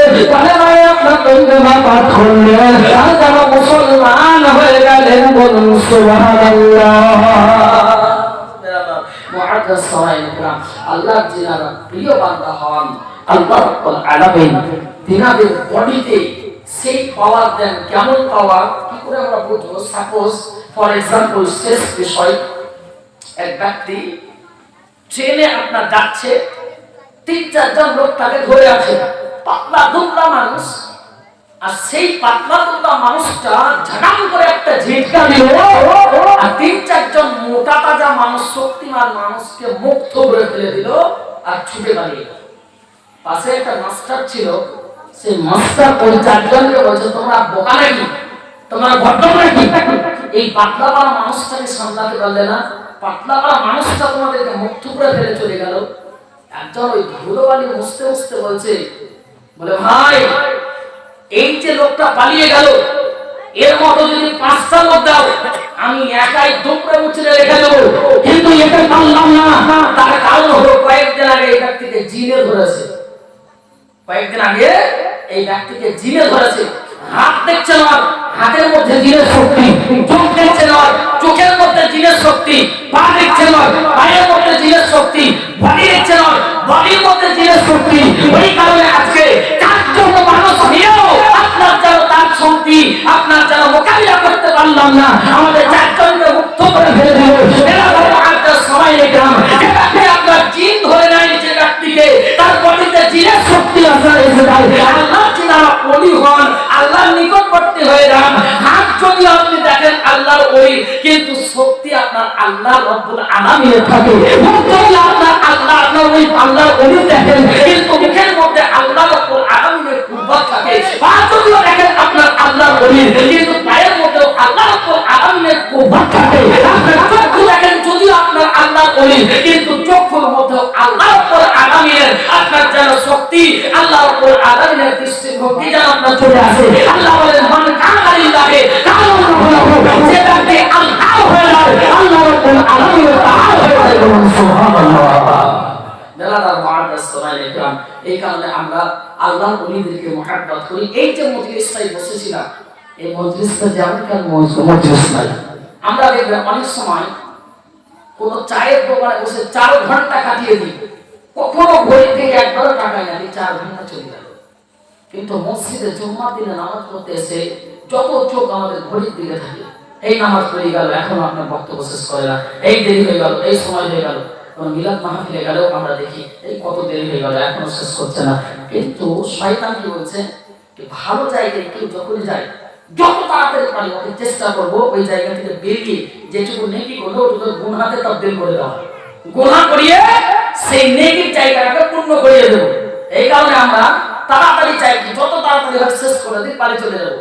বাড়ি থেকে মহান কিছু কাজ আমরা করবো না। আল্লাহ রাব্বুল আলামিন বলে যে জায়গায় কোরআন এবং হাদিসের কথা আলোচনা হয় ওই জায়গায় আল্লাহর রহমত বর্ষিত হয়। আর ওই জায়গায় শুধু এই মানুষগণ নয়, বরং আল্লাহর অশেষ রহমতের ফেরেশতাও আপনার বিরাজমান থাকে। আল্লাহ রাব্বুল আলামিন যদিও জানেন, তোমরা জিজ্ঞেস করেন হে আমার ফেরেশতা মণ্ডলী, বলো তোমরা কোথায় গিয়েছিলে? ফেরেশতারা বলে আল্লাহ ছোট আলোচনা নামক জায়গায় তোমার এবং তোমার রাসূলের তোমার ওলিগণের আলোচনা চলছিল। আল্লাহ রাব্বুল আলামিনকে বলে রাব্বুল আলামিন তারা দোয়া করছিল, আমরা তাদের সঙ্গে সঙ্গে আমিন বলেছিলাম। আল্লাহ তুমি কি তাদেরকে maaf করে দাওনি? আল্লাহ রাব্বুল আলামিন বলে হে আমার ফেরেশতা মণ্ডলী, আরে দোয়া কবুল করতাম মানা করতাম, তোমরা তো নিষ্পাপ, তোমরা আমার কাছে প্রিয় না, তোমাদেরকে আমি আল্লাহ কবুল করেছি। তোমরা যেহেতু ওই জায়গায় গিয়েছো তাদের সঙ্গে আমি আমিন করেছো, আমি আল্লাহ রাব্বুল আলামিন তাদের দোয়া শেষ হবে না হবে তাদের দোয়াকে জানা আমি আল্লাহ কবুল করে নিয়েছি। বলুন সুবহানাল্লাহ। এই মজলিসে বসে থাকতে গেলে গাছের পাতা যেমন ঝরে যায় সেই রকম আমাদের গুনাহ ঝরতে থাকে। আল্লাহ বলেছেন রিয়াজুল জান্নাত, এই মজলিসটাকে দুনিয়াতে জান্নাতের বাগান বলে আখ্যায়িত করেছে। এই মজলিসে সবাই আসতে চাইলেও আসতে পারে না। যাদেরকে নবী মুস্তাফার মিলাদুন নবীর মজলিসে ডাকেন, নবী মুস্তাফা যাকে ভালোবাসেন, সেই ব্যক্তি এই মজলিসে এসে বসার আপনার তৌফিক আল্লাহ দান করেন আর এসে বসেন আর নেকি সওয়াবের দারাইন হাসিল করার সৌভাগ্যমণ্ডিত হয়। যাই হোক বাপ আপনাদের কষ্ট দিব না। আল্লাহ রাব্বুল আলামিন আমাকে যেটা বলালেন, আপনাদেরকে যা কিছু শোনালেন, আমি আলোচনা যদিও করতাম অনেক কিছু বলার ছিল, কিন্তু ঈশান নামাজের ওয়াক্ত আপনার হয়ে গিয়েছে। আমরা অবশ্যই এরপরে জামাত আপনার আরম্ভ করব, নামাজ কায়েম করব, নামাজ পড়ব। আল্লাহ যদি আবার পরবর্তীতে কখনো নিয়ে আসে ইনশাআল্লাহ আমরা এসার পরে প্রোগ্রাম করবেন। এসার নামাজের পরে ইনশাআল্লাহ 3 ঘন্টা 4 ঘন্টা যতক্ষণ আপনারা শুনতে চাইবেন সেই মোতাবেক আপনাদের সম্মুখে আলোচনা করব। আল্লাহ রাব্বুল আলামিন আমাদের প্রত্যেককে বলার থেকে শোনার থেকে যেন আমল করার তৌফিক দান করেন। বলুন আমিন। ওয়া আলাইনা ইল্লাল বালাগুল মুবিন। আসসালামু আলাইকুম ওয়া রাহমাতুল্লাহি ওয়া বারাকাতুহু।